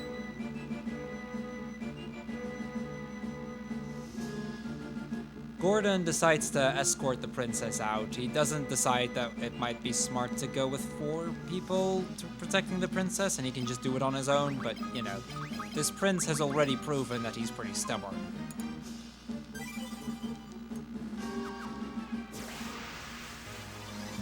This is probably going to kill me. Just giving you a heads up. Oh, it actually didn't. These guys know Break, which petrifies a character with about an 80% success rate. Not to mention, it's all characters, so every character has an 80% chance to get petrified. So generally, if it uses it once or twice, you just die. Nothing you can do.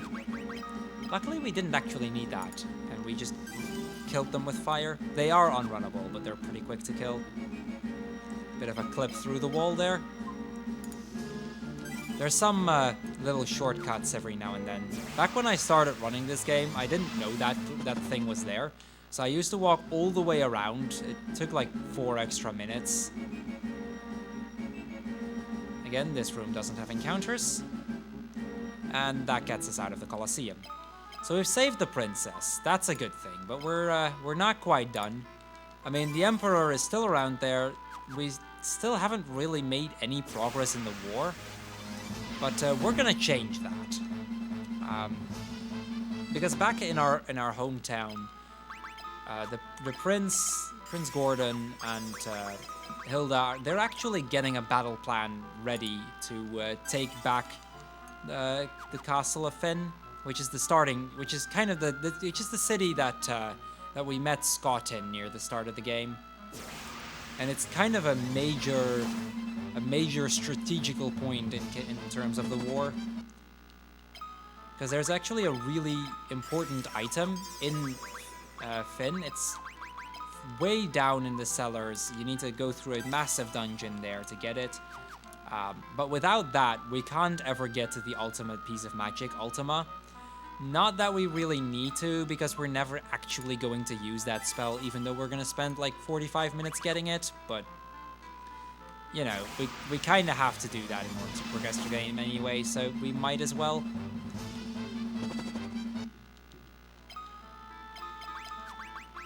We should be almost out. I don't think I can get I will get another encounter. So don't be Chimera.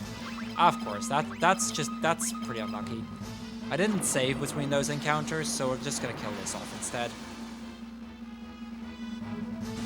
That's 3 out of 4. Let's get the last one. Come on.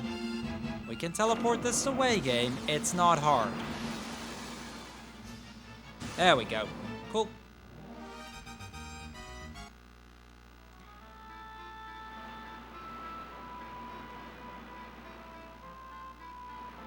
So yeah, let's head back to Finn so that we can take back the castle. We don't yet know of this plan, and we're never actually going to figure out this plan exists until it's already done. But we could talk to Scott and Hilda, and they tell us all about it. That's slow though, so we don't bother.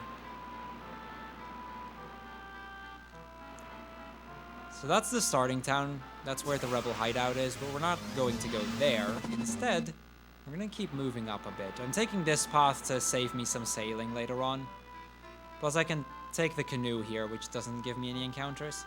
That's kind of their strategic, the place where they plan their attack, that little tent over there. It's pretty far away if you don't have a canoe though, but you know. Now there are encounters in this place right now, because you know, it's a massive strategic point for the Empire. They're not gonna give it up quickly. We do meet up with Lila again. How she got there that quickly on 1 HP beats me, but whatever.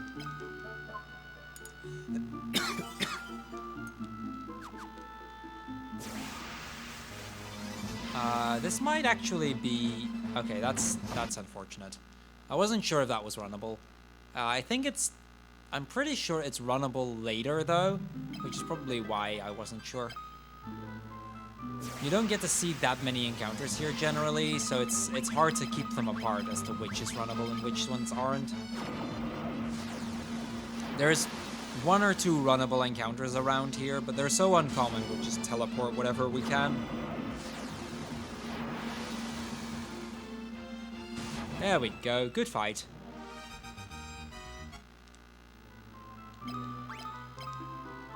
We just need to make it into the throne room. It's not that big a walk.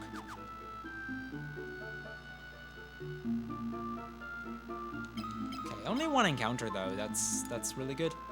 Average is about 2 to 3. So this is Gotos, which is the next boss of the game. Again, we can teleport him away like most other bosses. He'll become a random encounter later on, so definitely remember this guy. Again, first try, really good fight. That was us retaking Castle Finn. So now we're actually getting some progress in this war that's been going on.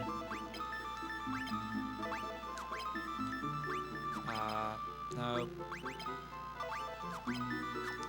So yeah, just some keywords that I needed to learn. We learned about Mysidia, we learned about the masks that we need to get. And we learned some secret word, which she doesn't even know the meaning of, yet unlocks a secret passageway here. Now this is a very interesting little dungeon. Everything on floor 1 is unrunnable. I need to cast fire spells on it to get rid of them the quickest. Then everything on floor 2, 3, and 4 actually is runnable, except for one thing, which is a reset encounter. It's a really funny encounter, actually, because I can never kill it, and it can never kill me, because it keeps on healing me. So it's a really awkward encounter to get. It's very rare, though. Most runs we don't get to see one.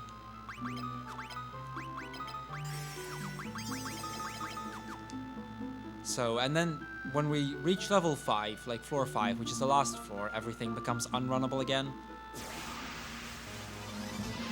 So yeah, this is all fine. That might actually... Yeah, that actually healed my magic, that swap. I actually gained 5 MP from it. Sometimes encounters can be nice in some ways, by giving you extra magic, which is not particularly useful, but whatever. Well, we gotta take what we can get, right?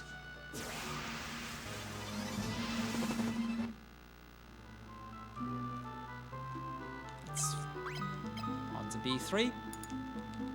So I'm saving once on this floor just in case I get that very rare, unrunnable, unkillable, encounter that cannot kill me. Something like that. Kind of. With my current setup, yes. I could theoretically kill them, but because only Lila can attack, it'd take me about 15 minutes to kill them. So, technically, I guess it's not soft locks, because I can continue. Also, notice those stalagmites I just ran from. I'll explain why in a little bit. Just note them. Like, they're all over the place, and we can run from them. Adamantoise was, by the way, unrunnable earlier in the game. But, it's for this floor that I want you guys to remember the stalagmites.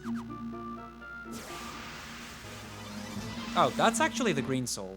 That's the unrunnable, unkillable encounter that cannot kill me. It's, it actually just keeps healing my party. It's not even gonna try to kill me. It just tries to heal me instead. So those stalagmites I ran from on the floor just before this one, and now it's unrunnable. Because screw this game. There's nothing else to say. This encounter literally becomes unrunnable between floor 4 and floor 5 somewhere. This is what I meant earlier with some encounters are unrunnable, and it's a bit weird because it can literally change per floor. Well, that's pretty. This guy is the prime example of it. Luckily, this floor isn't that long. We should get like 2 more encounters, I think. 7 really doesn't make a difference from 3. It's all fine. We just teleport them away. Only 3. That's a pretty bad hit. Generally, I kill like 4 or 5, sometimes even 6 on the first hit. So this is not too lucky. Okay, 1 left. That's gonna attack though. Yeah, I figured it would. Let's get rid of that last one though. That'd be pretty neat.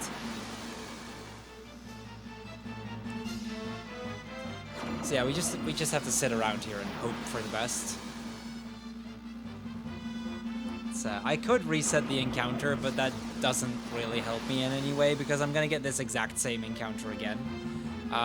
Stalagmite is the most common thing on the floor. The only other thing here is the green soul, and we really don't want to see green soul, so... Ah, there we go. That took a bit longer than expected, but there we go. I only have 32 tomes left, though. I need to pay attention to that. Whoops.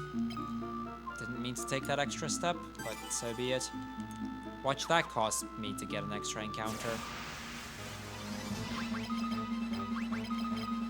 We'll restock on teleport tomes in the next town, actually, so we'll restock up on it in like 5 minutes. So we'll have enough to beat the game as long as we restock there.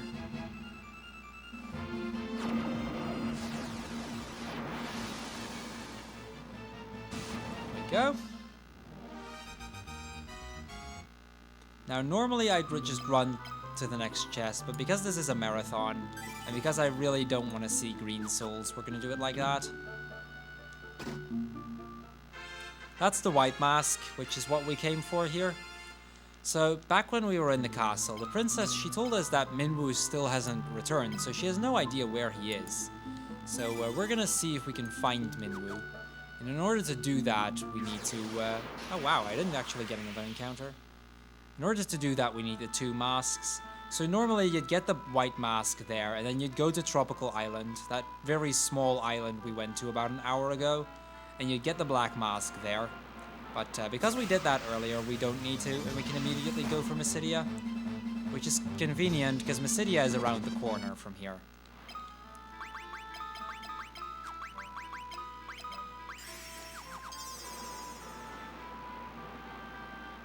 Because we just docked the ship over here. Mysidia has some pretty nasty unrunnable encounters, so let's hope we won't be finding too many of them. No, that's... I could have teleported that away, but because I try to run, it's faster to reset. This is why saving is so important in FF2, there's just so many things. Okay, I'm actually not sure if this is runnable. I know that it's a pain to kill these things. They actually wasted 3 minutes in my last run. So those are probably just faster to reset over to begin with. They take about a turn and a half worth of fires in order to kill, and they can curse me slowing that down even more. Okay, you know what? Let's just get rid of this, because it's starting to annoy me.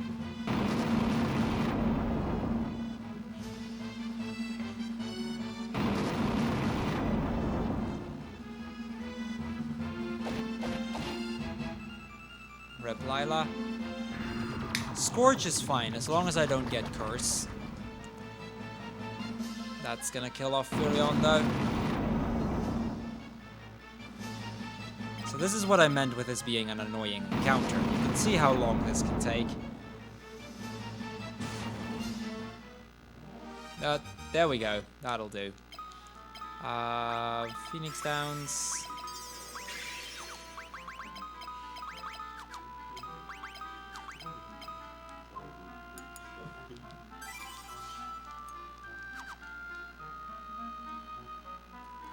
Okay, we're almost at Mysidia, though. Shouldn't be too much worse. This is the last encounter that we're gonna get. Parasite Malboro is pretty much the perfect encounter. It's a runnable one, so just in that, it's ideal.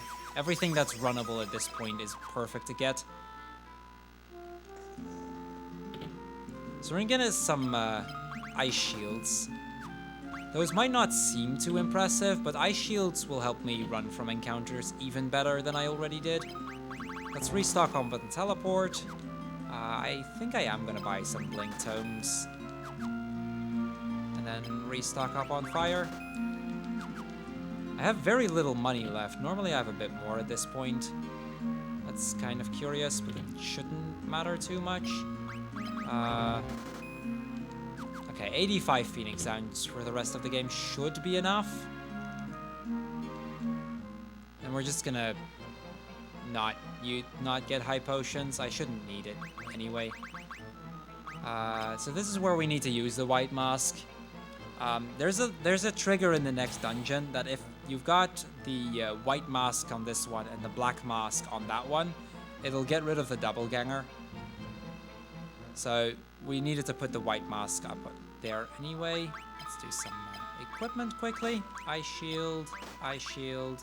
I think I'm gonna replace that. Give him the bronze shield. Maria has the best agility in the game, or best evasion in the game. So her run chances are best, so I'm gonna give her the best equipment. Maria is now at somewhere in the 99% run chance. Assuming it's runnable at least, which Spectres unfortunately aren't. Oh, whoops. That's not gonna kill the Spectres. I was supposed to use Fire with Maria. That's probably going to kill me then. It might not. Okay, it didn't. We're fine then. Just loses me some high potions. Ooh, these specters are being a bit resilient. Generally, specters die with 2 fires.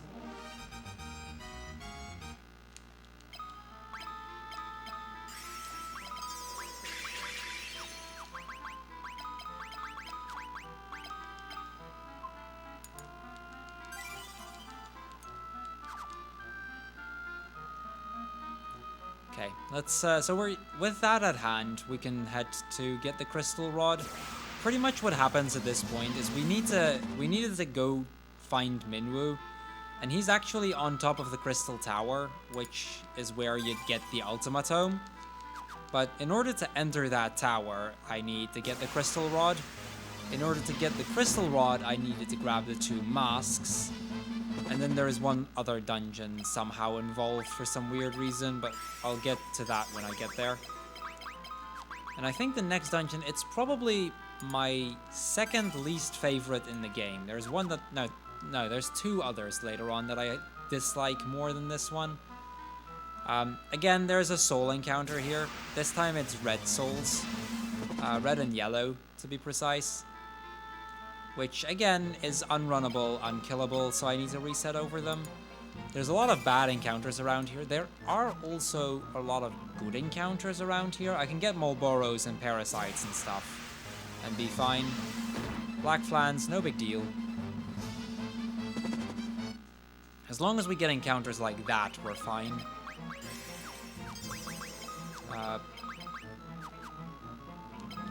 Actually, let me save here as well. Because there are the soul encounters again, I am going to be saving as much as I can. Brains, completely fine. I can probably make it to the doppelganger. Where's my black mask? The black mask is way up in my inventory compared to all the other key items, because we got it so early in the game.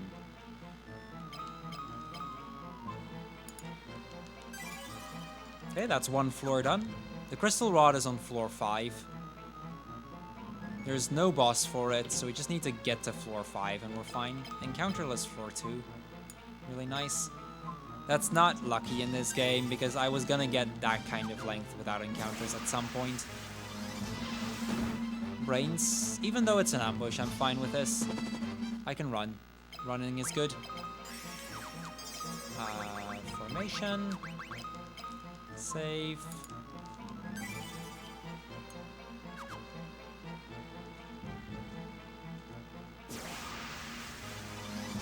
I'll borrow Parasite.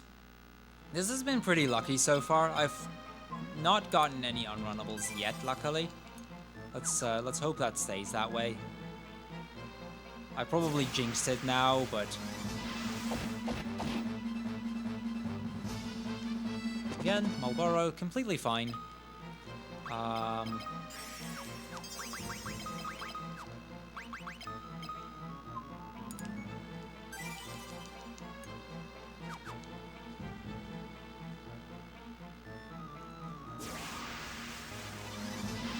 Okay, this is unrunnable, but it's pretty easy to kill. So I'm not too worried about this encounter.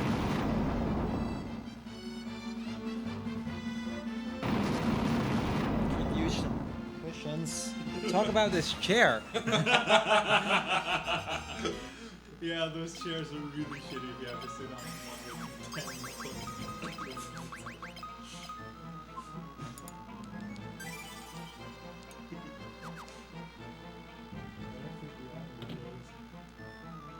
Okay, so this is floor 4, and floor 4 is my least favorite floor of this dungeon. It's the longest of them all, and it's the most likely to give me the bad encounter. So every encounter that I don't get the bad encounter, it's good.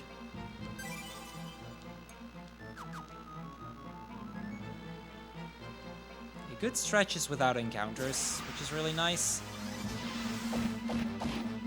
Again, I don't care that this is an ambush, as long as I can run away. That's really all that matters at this point in the game. It doesn't even matter if I get ambushed. Ah, sweet. Thanks. I'll have to wait for a good moment to do that. But there should be... There's actually a bit of a cutscene coming up not too long from now. Oh, well, whoops. Okay, that was a really good floor. That's one of the best floor 4s that I've ever had. Didn't get a single soul. Let's see if floor 5 cooperates as well. Floor 5 isn't as bad. There is another unrunnable here, the flying ray. Also Rios. That's better. That's much better.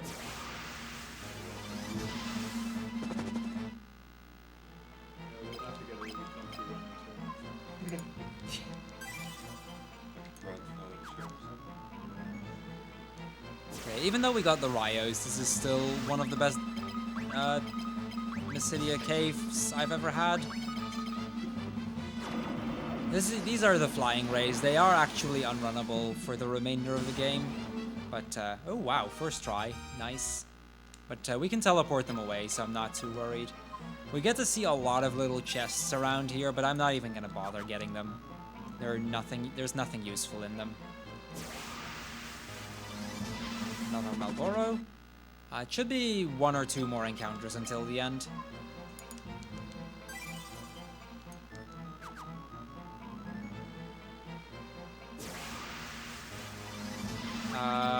Actually, no, I'm gonna reset that encounter. That's one of the most, one of the most difficult encounters to teleport away. Those death flowers specifically.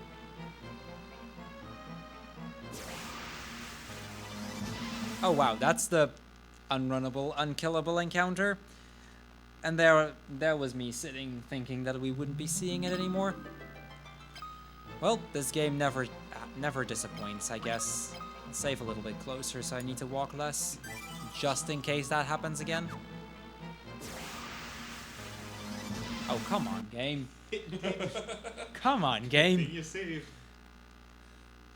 This is unlucky to say the least. Okay, this is killable. This is somewhat realistically killable again. Actually gonna, okay, ow, my battery is actually holding up really well. 3 bars still.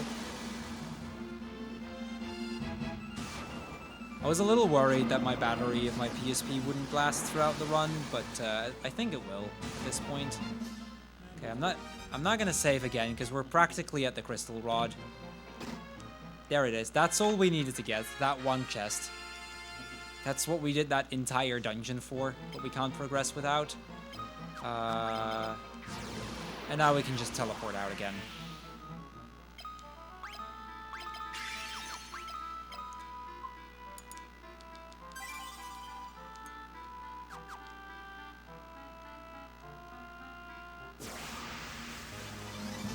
Cockatrices. Unlike in FF1, cockatrices in this game are actually really good encounters, because you can run from them, and you generally outspeed them anyway. Plus, if they happen to ambush you, and you didn't, and they actually get everybody petrified before you run, well, you saved the encounter before anyway. So, like, no worries there either.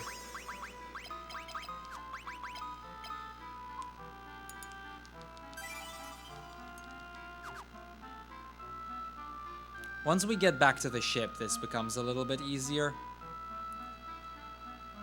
Yeah, I figured I would get one more encounter. Bombs are fine, we can teleport them away.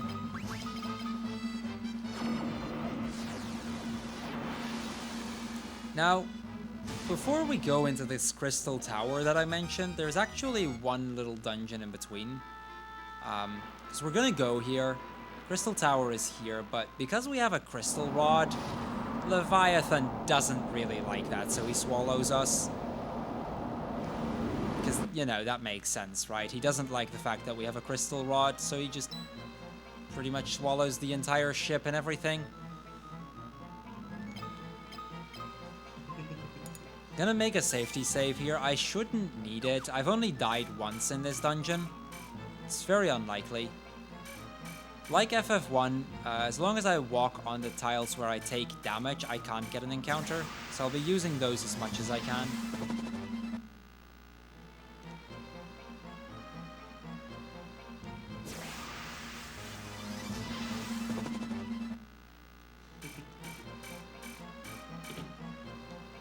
Because that's a door somehow. So if we show this guy the crystal rod, he'll know that we got swallowed for the same reason. Because apparently all of these guys have crystal rods or something.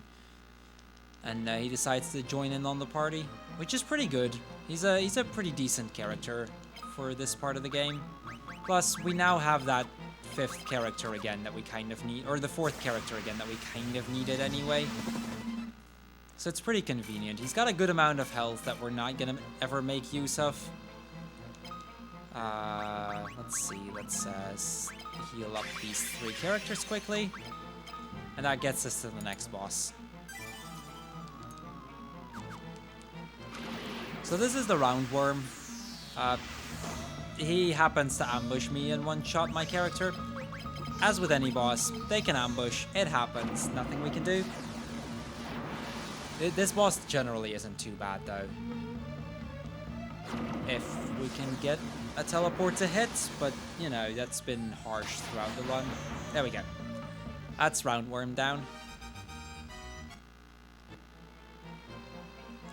Now luckily, there's a ship right here, so we can keep going. I'll heal up that one character quickly. Do a quick formation change, save. And now we're entering the second longest dungeon of the game. This is the longest one except for Pandemonium, and if we get very unlucky, Cyclone. There's three boss fights throughout this dungeon, and then there's Ultima on top. Also, I love the music in this dungeon. It's one of my favorite themes of the game.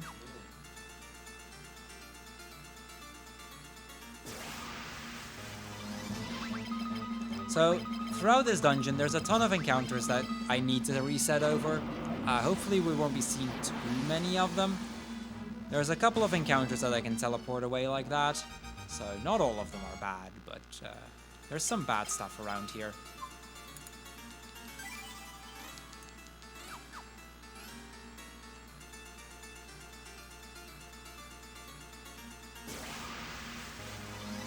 Okay, werewolves are fine. This is one of the runnable ones. This dungeon actually does have a fair few of runnable encounters again. So in terms of running away and stuff, it's not that bad. Okay, let's save it here.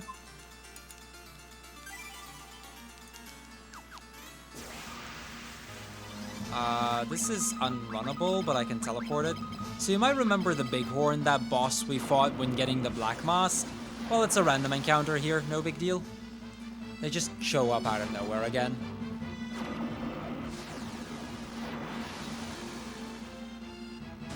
And that's that. We're almost at the first of the three bosses of this dungeon. He's at the end of this floor. And again, lava tiles don't give encounters. So we pretty much skip a lot of encounters there just by going through the lava.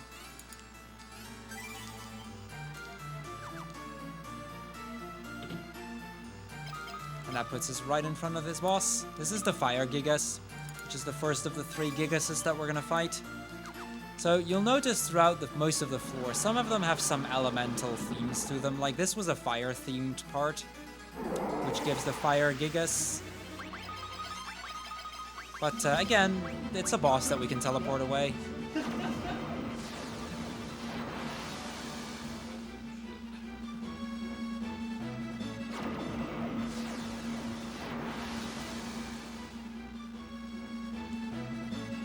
Okay, can we teleport away this Fire Gigas, please? It's, okay. That's, a little annoying. That'll kill Maria. So yeah, you can see there that that move alone did 119 damage. Because we never stopped to get levels, pretty much any move can one-shot a character. There we go. That was a bit of an unlucky fight, but we got through.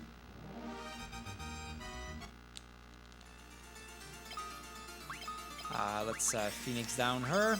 High potion. We'll save because we killed another boss, and we'll continue. This is a really short floor. Normally the game would want to have you walk all the way around, but we can just go through the wall there. Now, I'm gonna give you guys a guess, but which Gigas do you think we're gonna fight next, looking at this floor? It might be a little obvious, but yeah, he's got it. It's a smart guy behind me. It is indeed the Pancake Gigas. We'll be coming up on him very shortly. There are some. Oh, if this guy does gaze 4 times on everybody, it can be a problem. Okay, please don't kill off my entire party right here. I would appreciate that. Okay, thank you. This is why we got gold needles earlier. There's my gold needles. So yeah, that's why it's kind of important that we have that 90-something% run chance. I actually need to kill this. This is unrunnable, but 2 fires will kill it off. So I'm getting a lot of encounters on this last part. That's pretty unlucky. This last part has a fairly high encounter rate, but I'm getting above average amounts.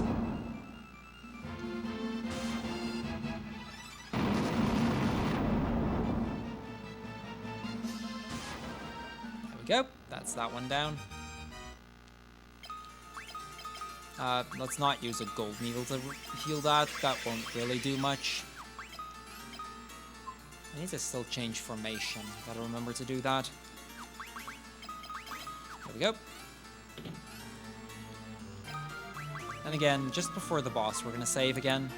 This is the second of the bosses of this dungeon. This is the Ice Gigas, as you may have guessed. Unfortunately, it's very close to the Pancake Gigas, but you were close there. But it's slightly off. It's ice.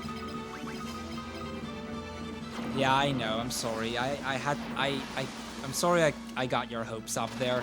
Oh wow, we got it first hit. That's really nice. Shame it ambushed me, but still, good fight. That's 2 of the Gigas down, and with that we're through half of this tower.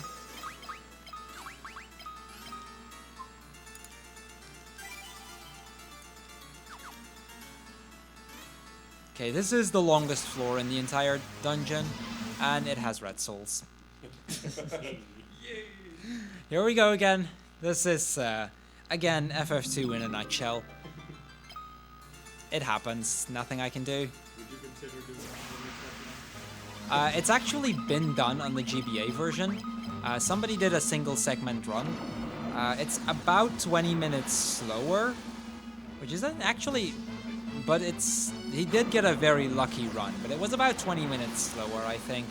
But that's about 20 minutes slower than like roughly my average time on this. It's about 35 minutes slower than what that run can be.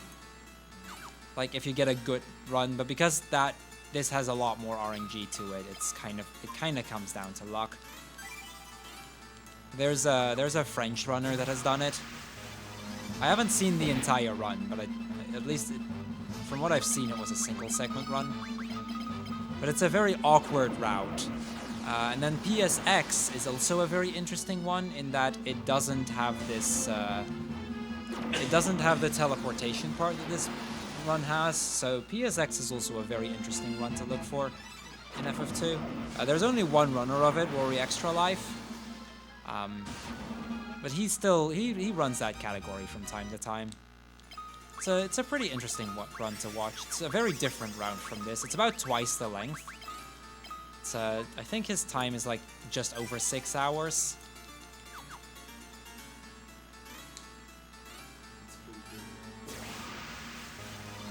Okay, Basilisk, that's good.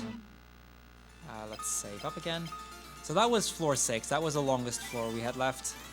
There's still some floors we need to do, but that was the harder part. So we're coming up on the next Gigas. So let's see if this maybe this gets closer to your pancake Gigas. I'll leave the judgment of that to you. This is it's called the Thunder Gigas. I don't know if that's good enough. Yeah, I know. It's not really the most tasty kind of pancake that you would get, but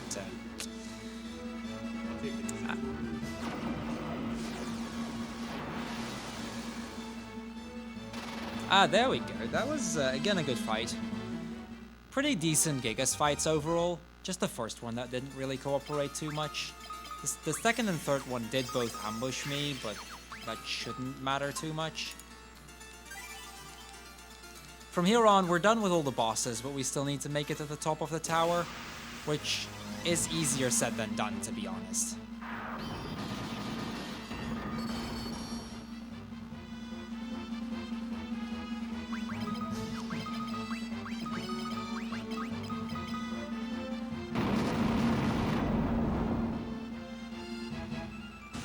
It's kind of sad that one lone Spectre remains, but we'll use a second fire. Oh, we actually needed to use 2 more to kill that off.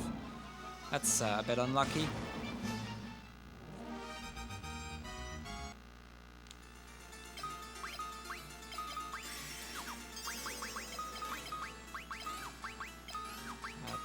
Save up. 1, 2, 3. It's the third hallway on the right, so I just always count the hallways. It can be a bit confusing if you get an encounter midway through somewhere.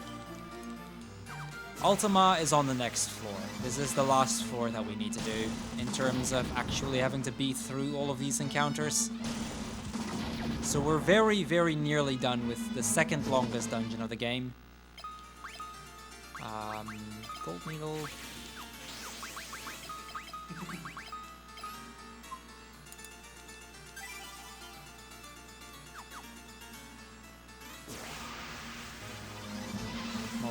This last floor is actually pretty good in that it has a lot of runnable encounters. There's the Melboro Terra you just saw. There's a lot of imps around here, which are easy to run from as well.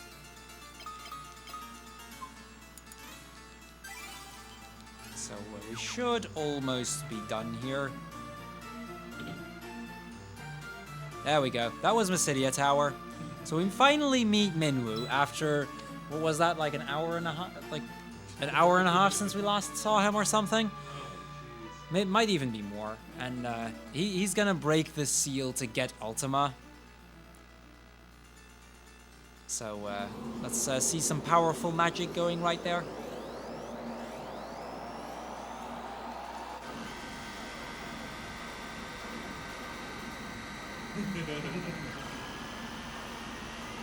Unfortunately, powerful magic like this tends to take its toll. And, well, with that, we're gonna say goodbye to yet another character. Because that spell killed off Minwu. He's got no power to continue. So, Minwu, send on a fool's quest to get the ultimate piece of magic that's completely useless, because we're never ever actually going to use it. It's kind of disappointing, because we get this piece of magic over here, but, like I said, it's not ever going to be used. So he sacrificed his life in order to get it, and it's completely pointless. But that was the Crystal Tower, so we're done with that at least. Let's heal up quickly. Save up so that we actually don't ever have to go back there. There is 4 dungeons left in the game right now. They're all fairly long, but there are only 4 left. Actually, no, there's one of them that's like 7 minutes or something. It's not that big. All of the others are pretty long and pretty RNG heavy. Because we're actually coming up to the worst dungeon of the game. And it's not even the dungeon that's that bad. It is the boss of the dungeon. That boss can waste 20 minutes easily. It's happened to me. So we learned Cyclone. It's the only reason we need to go here. And now, remember that Yoshi egg we dropped earlier? We're gonna see the Yoshi egg hatch right here. You're gonna jump off the back. Oh, you'll see, you'll see. You'll see. That's exactly. Let's see, where's my pendant? I get lost in my inventory because I can't actually sort it, because that would completely mess up my sorting earlier. So this is that Yoshi egg that we mentioned. Let's see it come to life. This is the Final Fantasy version of Yoshi. He's got wings. It's quite a Yoshi right there. It's just a beauty. We can skip that cutscene. I could do it, but it loses me like half a minute. It's not worth it. So yeah, that's a small wyvern. This is still a child wyvern. He's barely hatched. But the wyvern and dragoon are together once more. Yeah, we can keep him, at least for a little while. He actually shows up as an item in your inventory, which is pretty funny. So we'll be keeping him with us for a good while. Now, before we go into the next dungeon, there's one thing that I'm gonna go ahead and grab here. This is the only moment in the game that I can grab it, and if I forget to do that, it's rip run. Like, we just can't complete the game anymore if we forget. Because there is, this one, the blood sword. I always take the wrong chests. No, black garb. Black garb is for running away again. So yeah, that blood sword is gonna make the final boss actually doable. Without it, the final boss would be so painful to beat. It'd take like half an hour to beat him with this setup. But with the blood sword, we don't really need to worry about him. Okay, so remember that I said that this last dungeon was my second least favorite. This is my least favorite. This is the Cyclone. Half of the encounters are unrunnable and unkillable, so I need to reset over them. About a quarter of them are actually killable, but I do still need to kill them. This one's actually runnable. It's only 7 floors, luckily, so it's not that much. But then there is that final boss. I'll explain why that boss is as bad as it is by the time we get there. It's better to just show it off, but it has about a 15% success rate, I'd say. Yeah, that's about the odds that we're looking at, 15%. I think I've once had it first try. And I remember like my third run, I had 9 minutes of potential time save there. Because my PB had a really unlucky segment here as well. And I actually lost 9 minutes over PB instead of saving anything. So yeah, you can lose a ton of time to this boss. This is one of those reset encounters. Can't kill it? Well, actually I could, but it'd take about 3 minutes. The first of The first of many, yes. Oh, okay, cockatrices, I'll take it. This has actually been fairly decent so far. One unkillable is normal.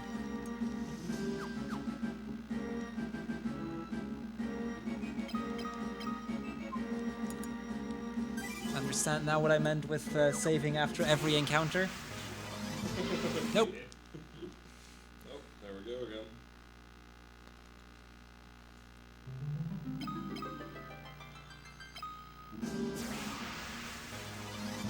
I'm not sure. No, I can't run from that here. It's a really hard one to teleport away, so it's still faster to reset over it. Come on, game. Could you give me something decent, please? The Gottos aren't that bad to teleport away, but the flowers are.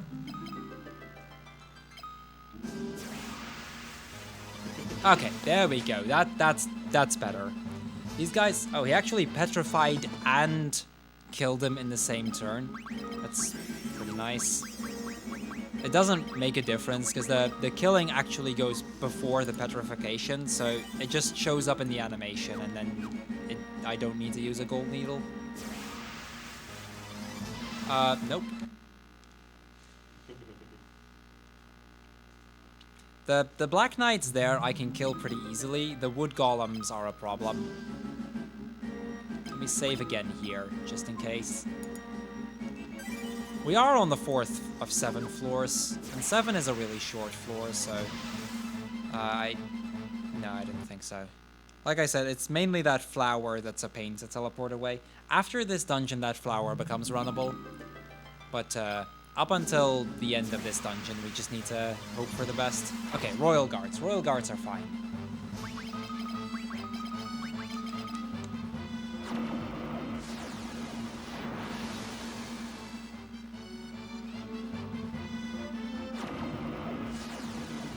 Come on. Go away. That's one. Now I just need the other one. These guys really aren't that bad, and that's really good too, because if these guys were bad, the boss of this dungeon would be impossible. Because the boss has something to do with those things, but like I said, I'll get to that when I get to the boss. I've got plenty of time to explain this boss by the time we get there, unless we get like first try, which is highly unlikely anyway. Okay, the boss is on the next floor. It's one more floor that we need to do, so almost there. 5 is a very short floor, luckily. You can take a detour, get some good stuff there, but this dungeon is painful enough as it is.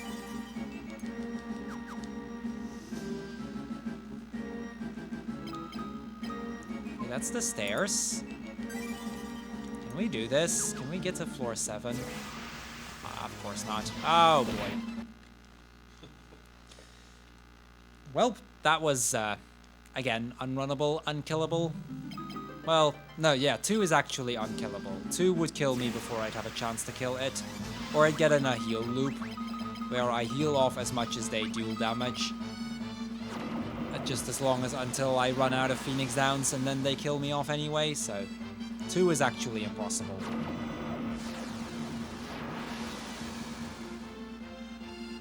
That's one. Let's get the other one. This is probably the last encounter before this very, very painful boss. This is, for any runner of this game, the least favorite boss of the game.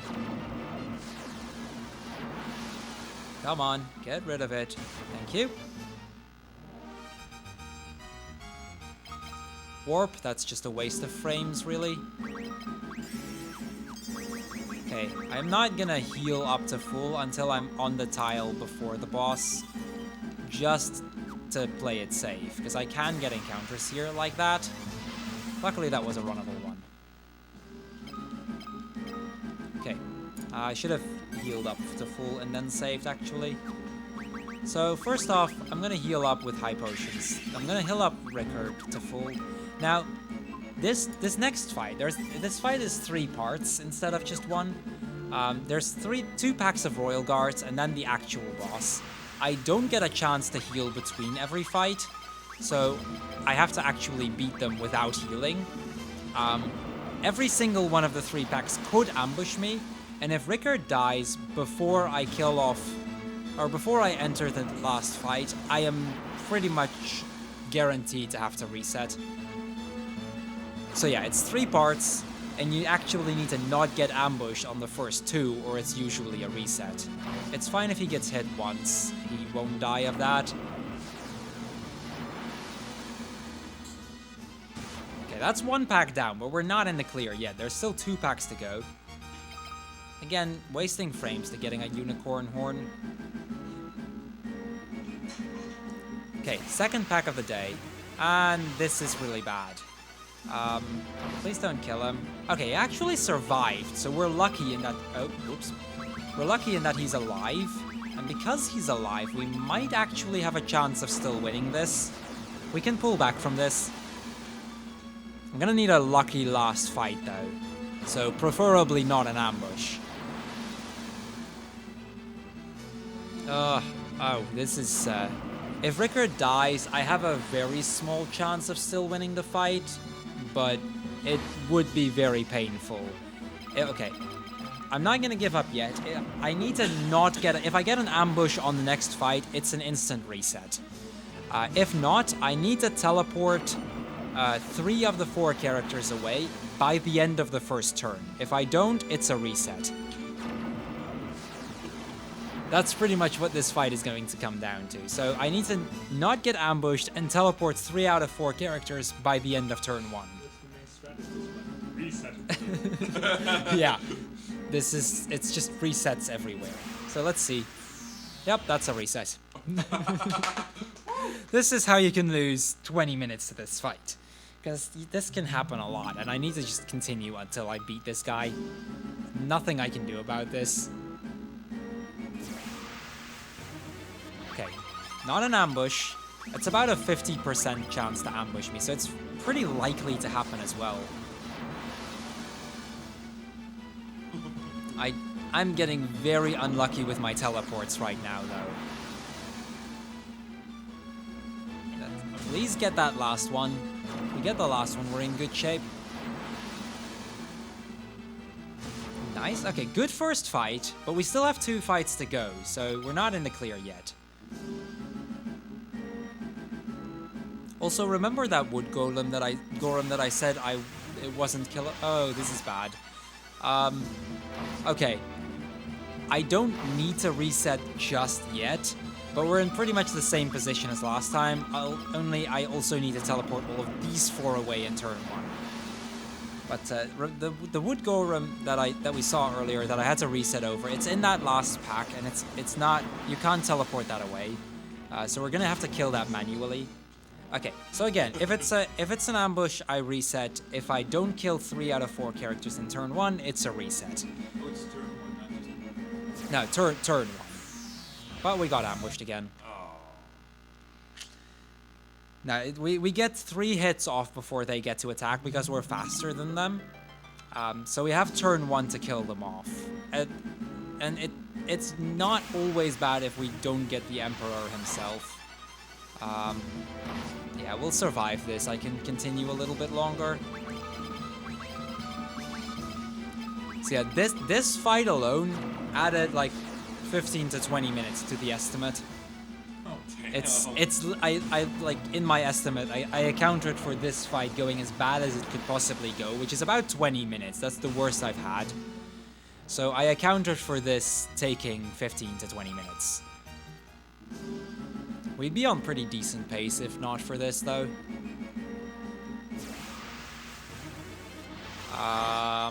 Okay, same story as the last 2 times.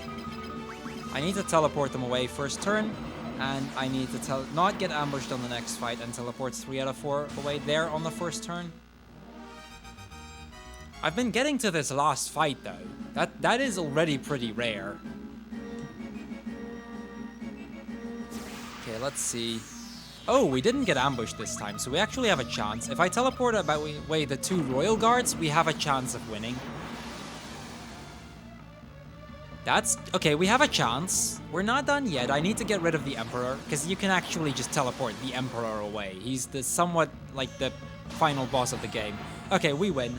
This is GG. We won this fight. If I don't make a mistake, I can't lose anymore. He will kill one of my characters, but that doesn't matter.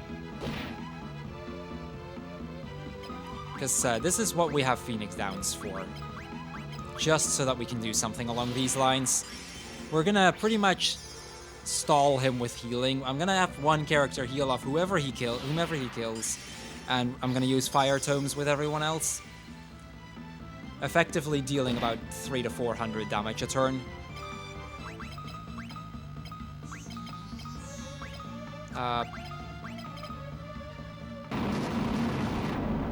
So yeah, this is why we don't kill wood golems except for this fight. This is the one fight where we do, because we kind of have to. Okay, that's actually not the worst character to die. He's got really low magic, so he doesn't deal that much damage with fire.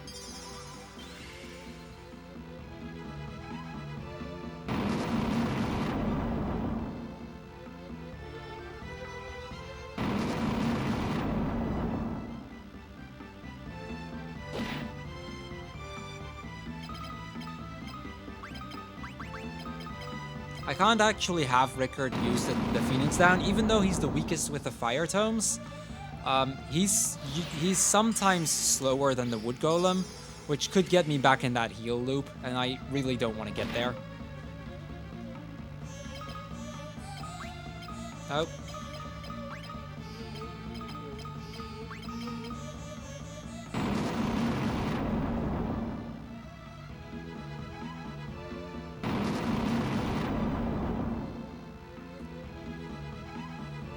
And let's heal him up again. He actually hasn't hit Guy. Oh, never mind. The game hurt me.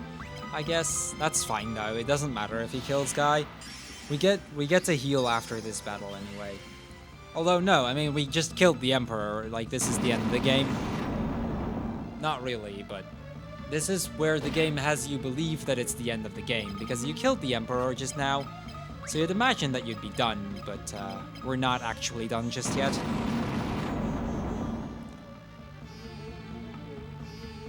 So yeah, this is why we always reset over wood golems. This fight is just such a pain. He'll go down eventually.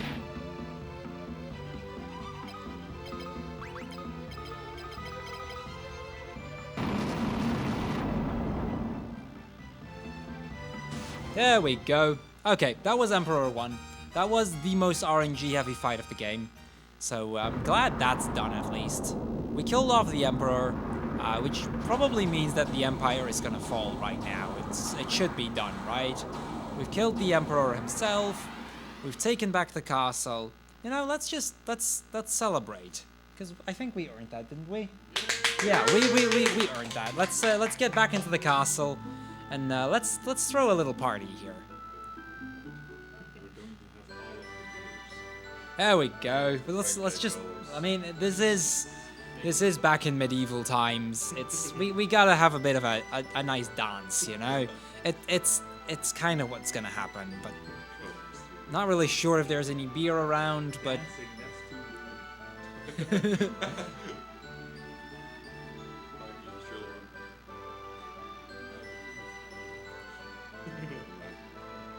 Oh yeah, if I might add, by the way, that wood golem is harder than the final boss of the game. Just to put it out there. That fight is actually worse than the final boss. Oh wow, that doesn't sound good. What's going on? So this soldier just got struck down, and he tells us that the Dark Knight Leon has proclaimed himself the new emperor. So remember our brother that whose parents got killed by the emperor, and now he's the new emperor himself. Oh, whoops. This is a bit of a hard menu. Hold on. Okay, there we go. So yeah, he now has claimed himself to be the new emperor. So, as if matters weren't bad enough, now we've got that to deal with. You know, it's whatever. We'll get rid of Leon. But now we are up against our own brother, which is kind of strange to have to do that. We're gonna somehow have to beat our own brother. Now, during that attack, unfortunately, Sid also got hurt, and well, he's gonna lie down in bed. He gives us permission to use his airship, and but he knows his days are numbered. And so we say yet again goodbye to another character.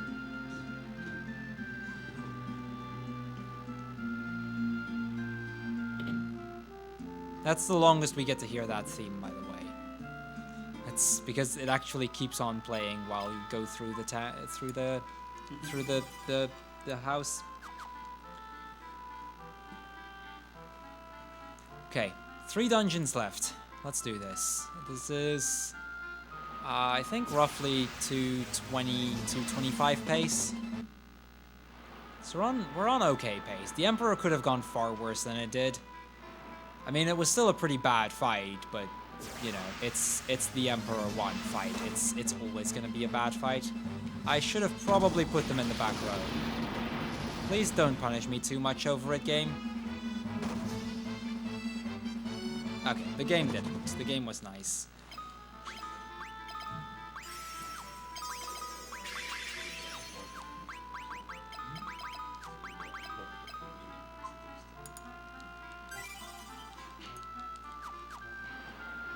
So in order to reach this next dungeon, we're gonna go grab the airship.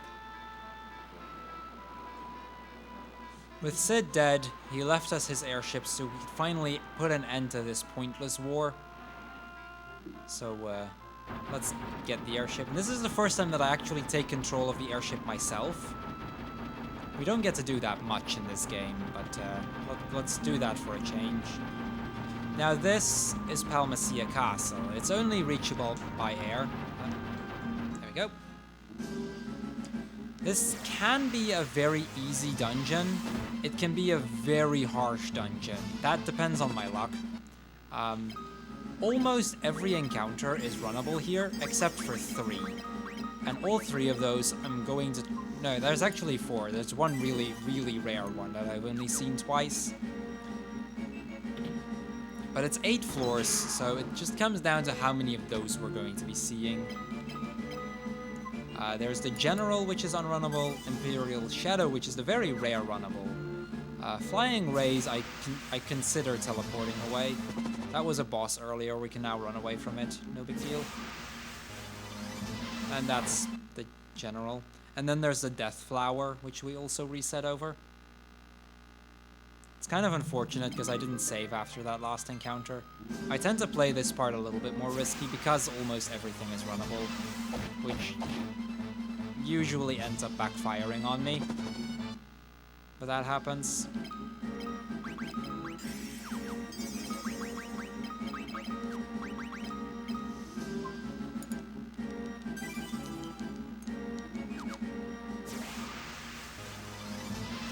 Oh yeah, this, like I said, this was runnable in the Cyclone just now. Not a big deal here, we just run away.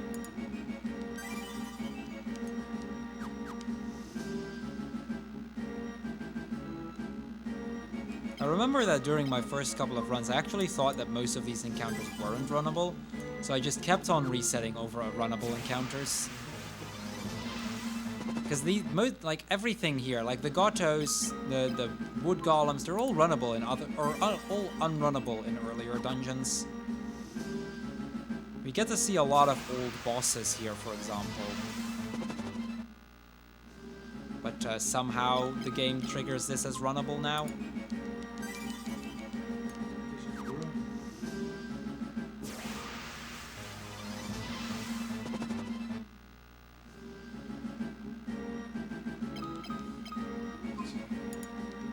Yeah, we need to make it to floor 8. That's where we'll find Leon.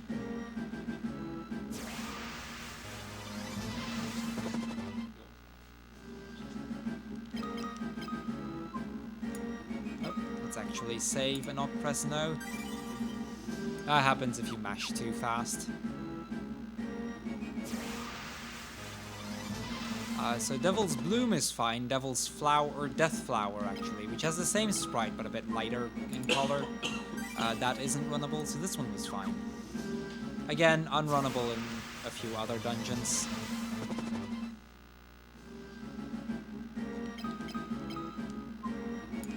Oh, come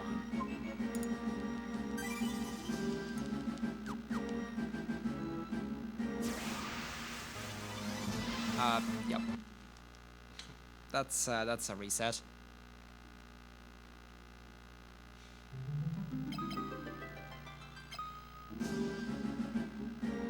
Let's get something better here, please. Stone Golem is fine. I'll take a Stone Golem any day, even if it's an ambush.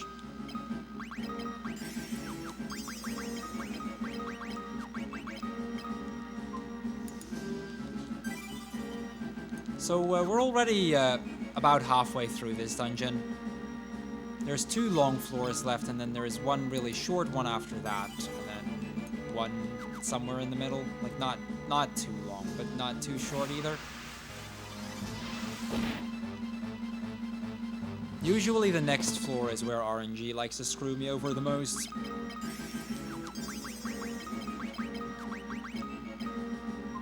Don't worry about it.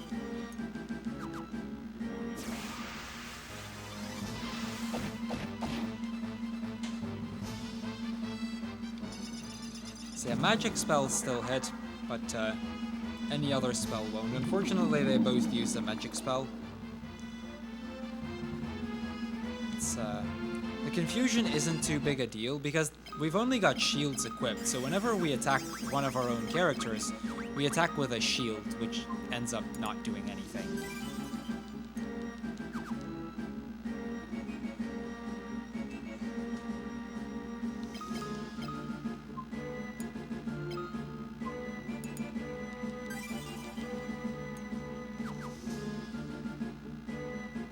So yeah, a really good run, like a very, very lucky run without a lot of encounters like this one, would just about be done right about now.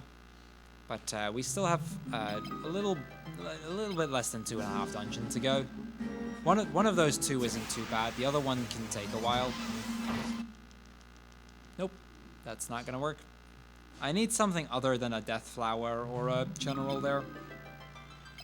Like I said, this is the floor that usually screws me over the most. Always. That's actually programmed in. You always, even if you save and reset, you will always get the encounter on the same tile. Which is why you can't just save every 3 tiles and just not get encounters at all. That's actually impossible in this game. So we need to beat through every single tile with an encounter on it. There are a few moments where you can actually find a way to skip it, like if you're right next to a lake or something, you can take 2 extra steps on the canoe and skip the encounter like that, but for most places that's not even possible.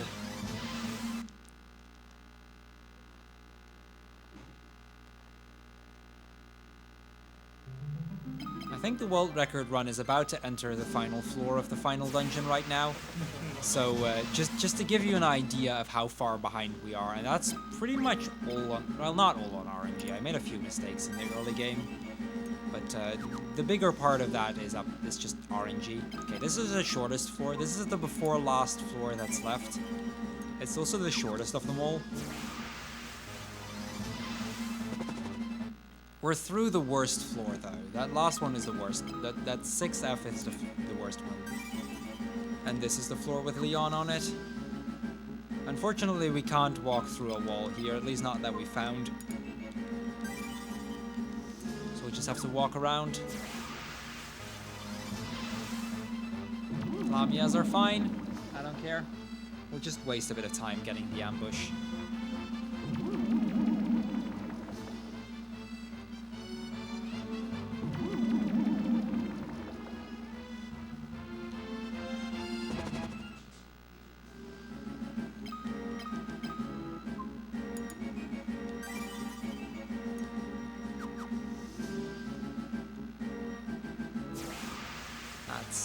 Okay, we should be fine. We should be able to finish the dungeon from here. Okay, I'm actually gonna leave him dead. So this is Leon, the Dark Knight. We finally made it through. We're finally on top of this tower. I mean, I know that the world record run is fighting the final boss, but you know, we gotta take what we can get, right? But right as we get Leon, the Emperor rises from hell and just comes back to make matters worse. He's gonna try to destroy us completely here. He's actually gonna turn this castle into hell itself. But to give us a fighting chance, Ricard the Dragoon, he stands in the way, blocking him off so that the Wyvern can take us away.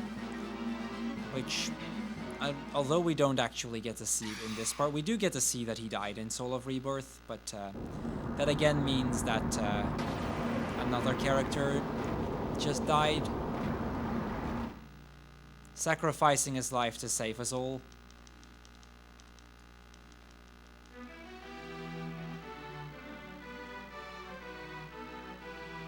In Soul of Rebirth, that's the moment that it actually confirms that Ricard is dead, because you get to see his soul.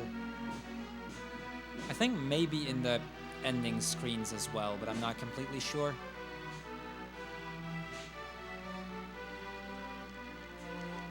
Alright, now that we have Leon, let's do our final equipment menu. We're going to remove that and we're going to equip the Blot Sword there. Formation. So yeah, Leon, since we've not really grinded any of our characters, we're just going to have to take what we can get and use Leon for the most. Because he's the only one out of a somewhat decent level. Now, like I said, the Blood Sword is a really good way to very quickly kill off the final boss. But we first need to get there. In order to get there, we need to go through the Jade Passage.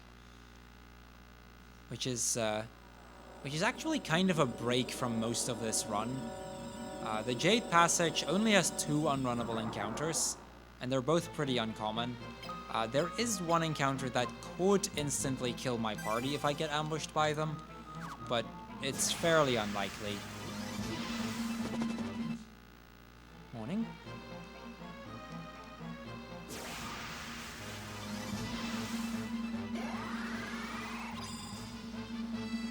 Okay, that thing just drained 10 MP. I don't care, it's just 10 MP. And since she doesn't have any spells anyway, it doesn't matter. So yeah, first floor done. This is 6th floor, if I remember correctly. We can clip through the wall there. Skip a bit of the dungeon.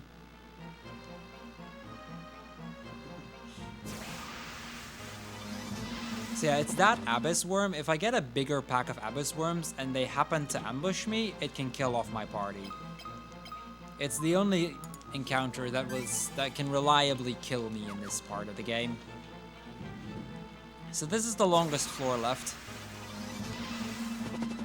I'll probably be saving like 2 or 3 times here. This is also the floor where we'll be getting a really good spell. Now, those of you that saw the FF1 run earlier might have heard of Haste. Remember that doubled your attack?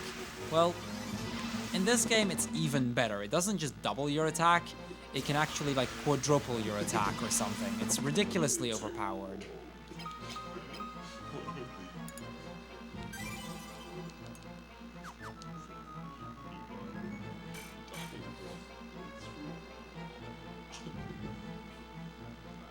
So yeah, there's a secret shop here.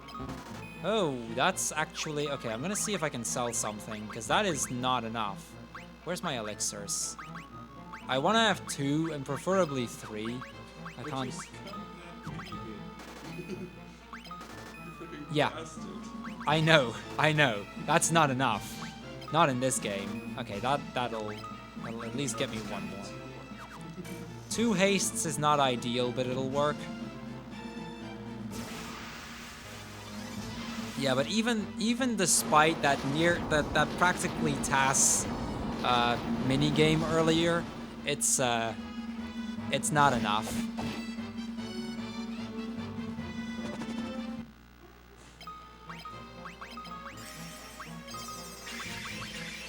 So yeah, you saw there how powerful that cyclone attack is.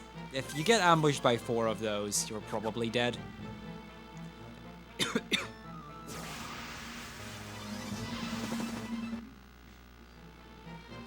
There's 2 more floors, one very long one, that's this one, and then one short one after this. And then it's on to the final dungeon.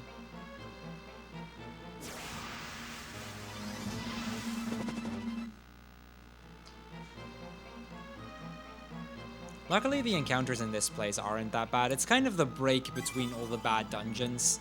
Like we just had the Cyclone, which was horribly annoying. We had the previous dungeon, which just gives a lot of unrunnable encounters every now and then. The Pandemonium. Or not Pandemonium, Palmacia Castle. And then this is kind of a break from all of that. There's still a lot of annoying stuff, but nothing too scary. And as long as we save consistently, we should get through no problem.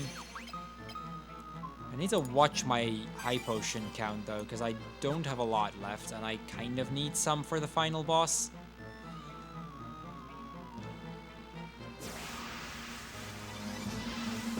I think I have enough though. As long as I have like 4 left by the end of the game, we should be good. Okay, final floor of Jade Passage. So the Jade Passage is kind of a reference to be the gateway to Hell. This is the pass that you need to go through in order to get to Hell. And in the Soul of Rebirth, which is the bonus part of this this game, you actually get to go through a mirrored version of the Jade Passage, which will lead to Heaven, which is a mirrored version of Pandemonium. Okay, guys, this is it. Pandemonium Castle, the final dungeon of the game. And probably the most annoying, or not the most annoying, but like the second most annoying dungeon out there. Oh wait, that's not right. Oh wait, you want like the kid there? This is sometimes runnable.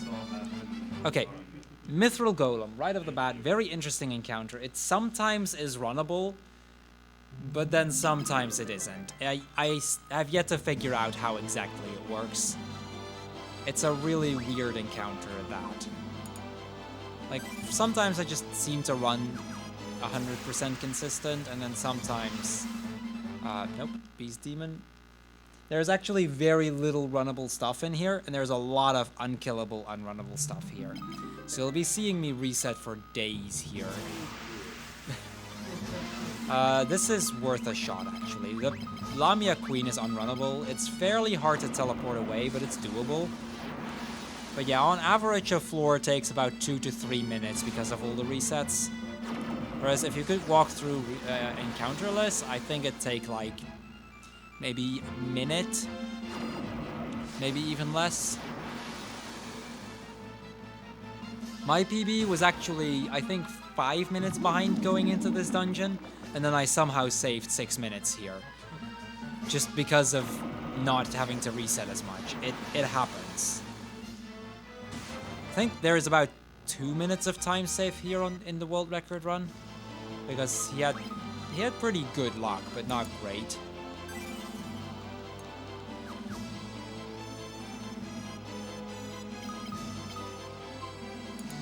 So yeah, had I used RNG manipulation for the entire game, which means I wouldn't have had to take any extra steps for literally the entire game, I would have known exactly the tile the encounter would be on, and I'd be saving exactly on that tile, on the tile before that. But because I don't, it's kind of just guessing and hoping that we're somewhat close, but not too close. Again, Lamia Queen is a pain to kill off.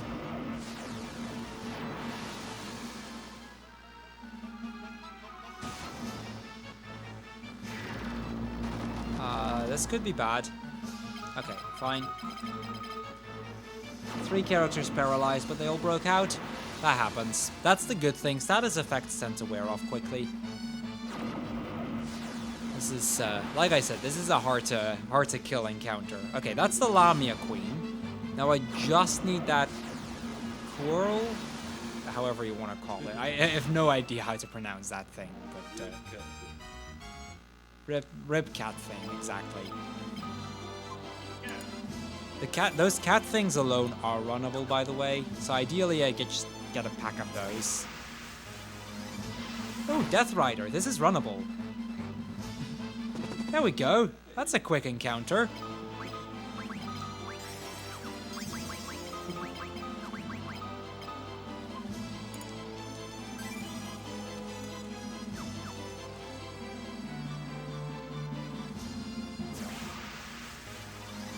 Okay, that's runnable as well. That's better. We're getting somewhere here. Oh, okay. We just got unlucky. So that was Furion not running away, which kind of got me worried for a second, because Furion has got a 98% run chance, I think. So it was pretty unlucky that we didn't run first try. Okay, we got one more of these, and then we're finally done with floor 1. This was just floor 1. This dungeon is 10 floors. So we're far from done here. It's I think I can break 330 still, but I need a decent final dungeon.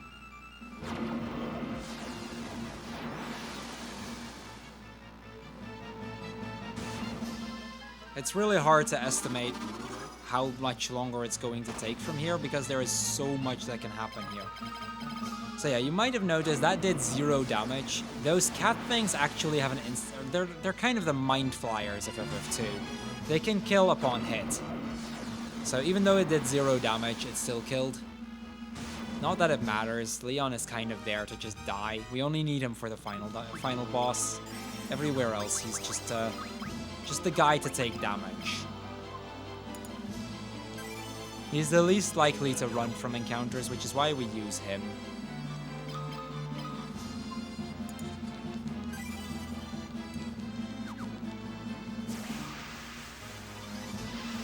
This might be runnable. Okay, there we go. That's, like I said, Mithril Golems, really weird encounter. Sometimes they're not runnable, sometimes they're runnable if there's just one. They seem to always be runnable when there's two. It's just awkward. I cannot explain what that's like. I have yet to figure out those Mithril Golems, but when I do, or if somebody happens to know what the reason is, same with those Beast Demons. Sometimes they're runnable, sometimes they're not. If I get them on the next floor, they're probably unrunnable again. I don't get it. It's just, I'm not even gonna bother with it anymore. If somebody happens to be able to explain that, let me know. Okay, that was a good second floor. Yeah, it's FF2. That's just about the explanation that we have. I'm suspecting it's runnable on specific floors, but I need to do extended testing in order to prove that. That's just a theory, but there aren't that many people running it, so there's yeah, something like that. Okay, we can clip through this wall again. Well, not really clip through, but we can just walk. Somehow there's nothing there. There's a lot of little places. Oh wow, that's my movement. But we got a runnable encounter, and because it's runnable, it's actually good that I got it, because we might have gotten something worse here. So yeah, there's four doors here that I can take. The third one progresses the game. Everything else leads to potentially useful chests, like swords and stuff. There's some of the best equipment in the game out here. But since we have Blood Sword and I can already kill the final boss, we don't really need it. That encounter, by the way, is runnable if it's an Ice or Fire Gigas, but it's not runnable if it's a Thunder Gigas.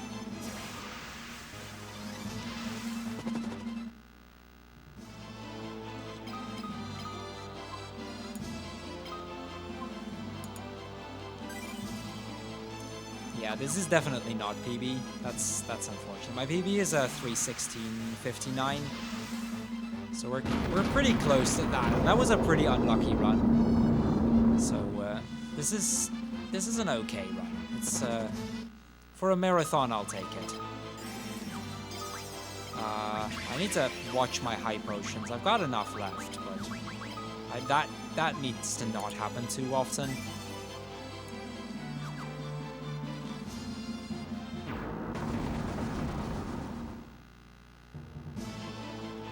Okay, this is so we teleported back from floor 6 back to floor 4. We need to do this part of floor 4 still.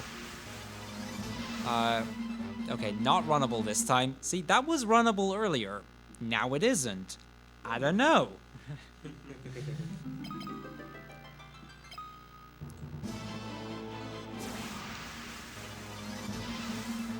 See, and now that it's just Beast Demons, it's runnable again. It's whatever.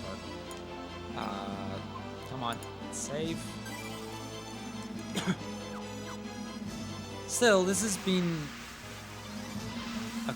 Okay, we got to run away. Whereas on floor 2, floor 2 earlier I didn't, or floor 1, one of the two. It's, yeah, this has actually been a really good pandemonium so far. Normally that part up to this point takes me like 5 more minutes if I get unlucky. So 3:25 is still realistically doable. Assuming this encounter wants to cooperate, which it never does, but we can always hope, right? And again, 0 damage, yet he kills still. Come on. I can reset over this encounter because there's quite a bit of runnable stuff around here, but I just want to progress. There we go. That's done.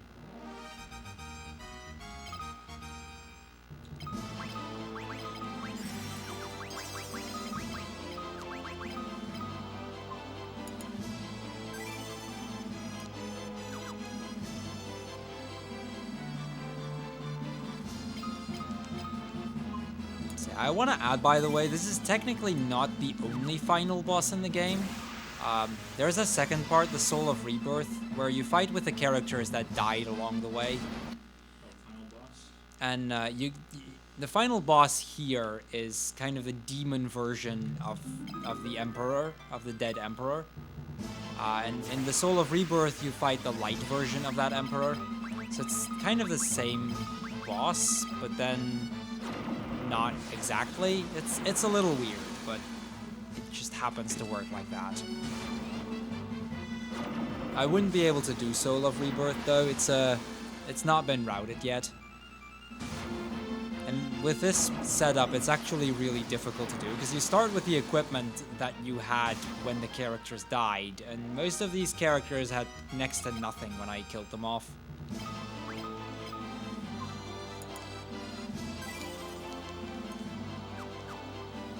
Also, this final fight, just to give you a heads up, is going to go by really quickly.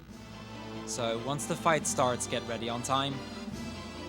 Okay, that was a bit of a risky stretch there. I could have gotten a bad encounter.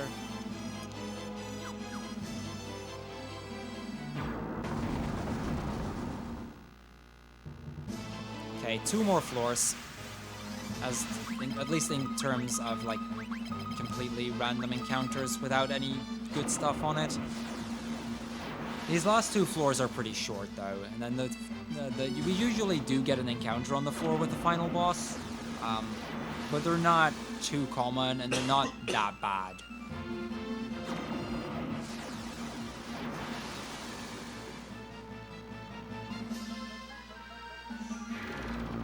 That's gonna paralock my party again. Oh wow, nobody broke out. That's very uncommon actually. Come on, let's kill this cat thing. Okay, that's my PB gone just there.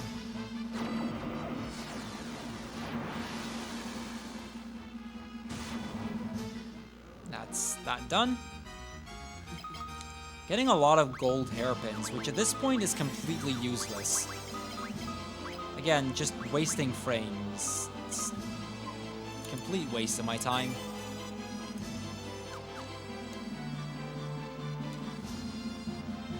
Now this seems like a bit of a weird path to take, because the regular path goes up there, and you can go all the way around and get to the stairs, or teleportation thingy, I guess. But again, we can go through the wall there.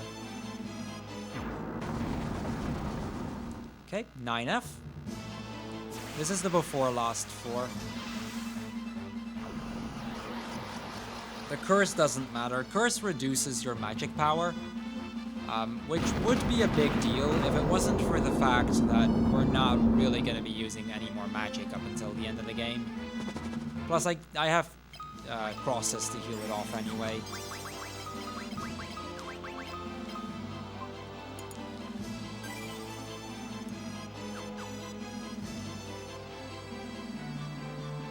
Okay, final floor of the game.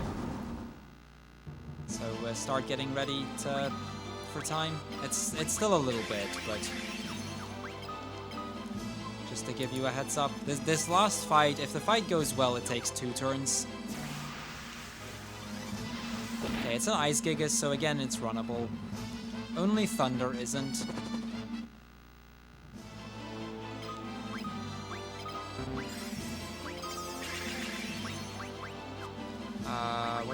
There's my boss.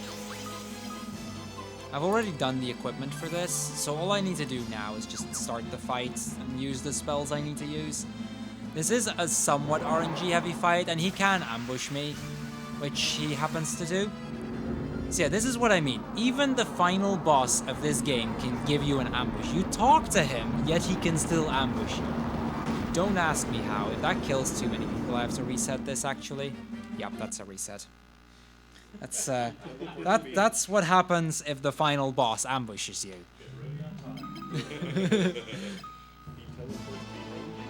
Yeah, something like that. I don't know. It's a really weird boss.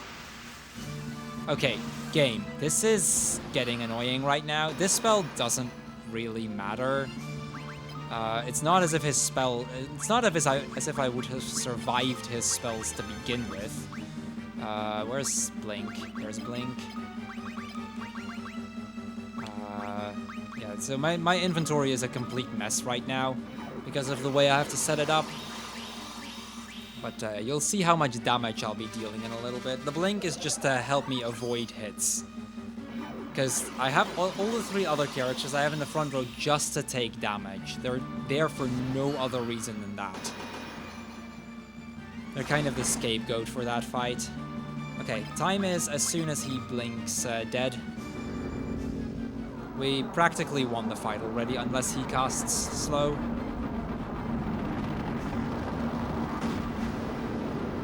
This'll kill 3 characters, but that doesn't matter anymore. Actually, it left Guy alive. That was a really poor hit. Oh wow, this is not good. Okay. This is why I usually keep a third. I don't think I can. I need to reset that again.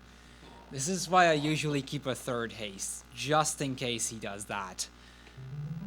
This is normally a really easy fight, actually. It's rare that it takes me more than 2 tries. But getting very unlucky here. Wow, that's 3 out of 3 ambushes. That's ridiculous. Oh boy, this game, you know, this game. Also, that's where we, like, the Wyvern is indeed still in my inventory. It's right there.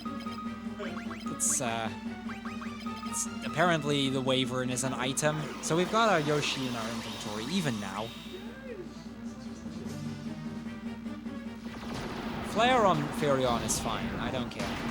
I'll kill him off, but it's fine.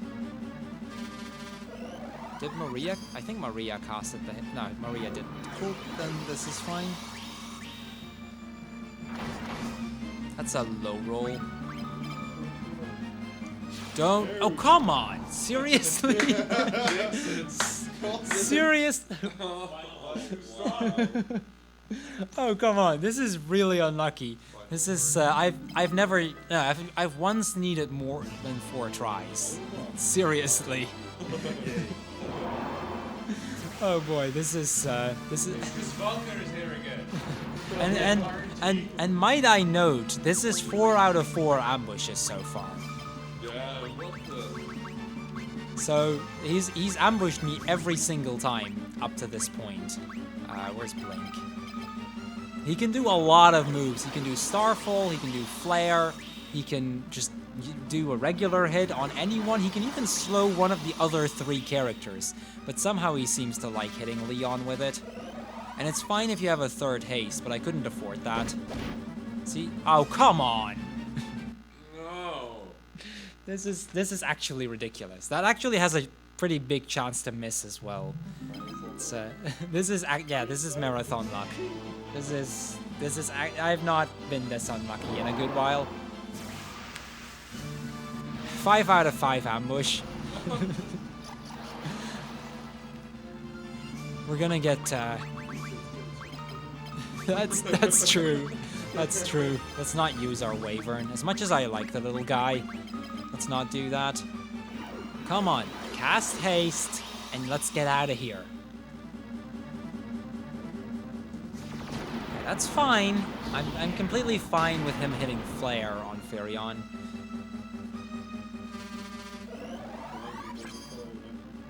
By the way, with a physical attack, he actually does need a critical Leon to kill. He generally doesn't even kill with it. Don't you... Okay, I'm gonna play this fight differently. This is, we're gonna go with a slower strat here, because this is getting ridiculous. You ran the entire same scene twice with the same damage roll and everything. Yeah, that's kind of true. That's... Oh, wait, we didn't get an ambush. Where's my blink? There's blink. So I'm only gonna use one haste now, so that if he slows, I can use the other one to negate his slow. It's a very slow strat to have to do this, but I guess we're gonna go for it. Okay. I know I've said this 3 times before. No. It was a nice damage roll. No ambush. Oh boy. Yeah, no damage. This is the worst Emperor 2 fight that I've ever had. Not gonna lie, it's never been this bad.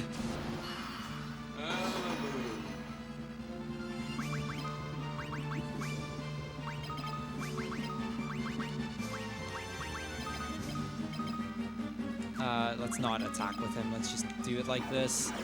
Please, Emperor, cooperate for once. This is as bad as I've ever had it. I don't think that kills actually. No. Ooh, okay. That's the kind of rolls that I want to get in this fight. Are you Get- fucking serious? Okay, get ready on time.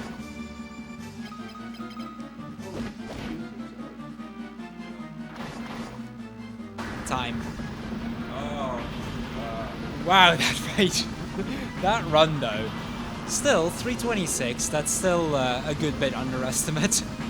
So that was Final Fantasy II, which is probably one of the most RNG heavy RPG speedruns out there. And we get to, I think while the next one sets up, we get to actually see a little bit of a short cutscene at the end here. I think I can still show that off. That was, so we see the Emperor die. Which is about time. I mean, that was, that was, wow, that fight. So with that out of the way, we get to head back home. And instead of the usual credits, everybody gives us their thanks. We get to see every character again. And there's a little bit of a, it's not really an Easter egg, but there's an interesting little bit that we get to see here. This is also the only part in the game where we get to hear Joseph's name again. Since pretty much since he died in, like, was it like 50 minutes in or something? So we actually see Joseph's ghosts appear for a little bit there. And they talk about how with everything they've been through, they can't ever return to a normal life, even though it's finally over. And they know that, especially Leon, who sided with the Empire, became the Emperor, and then turned his back on the Empire again. So it's a pretty dark ending to what is already a pretty dark game. But before we leave, we get to see all of the dead characters one more time. We sense them, but we can't really see them, but we know that they were there. But this is only a new beginning. So yeah, that was Final Fantasy II. So next up is, I think, is Story About My Uncle. Next up is Story About My Uncle, so definitely stick around for that run. And yeah, enjoy the rest of the marathon.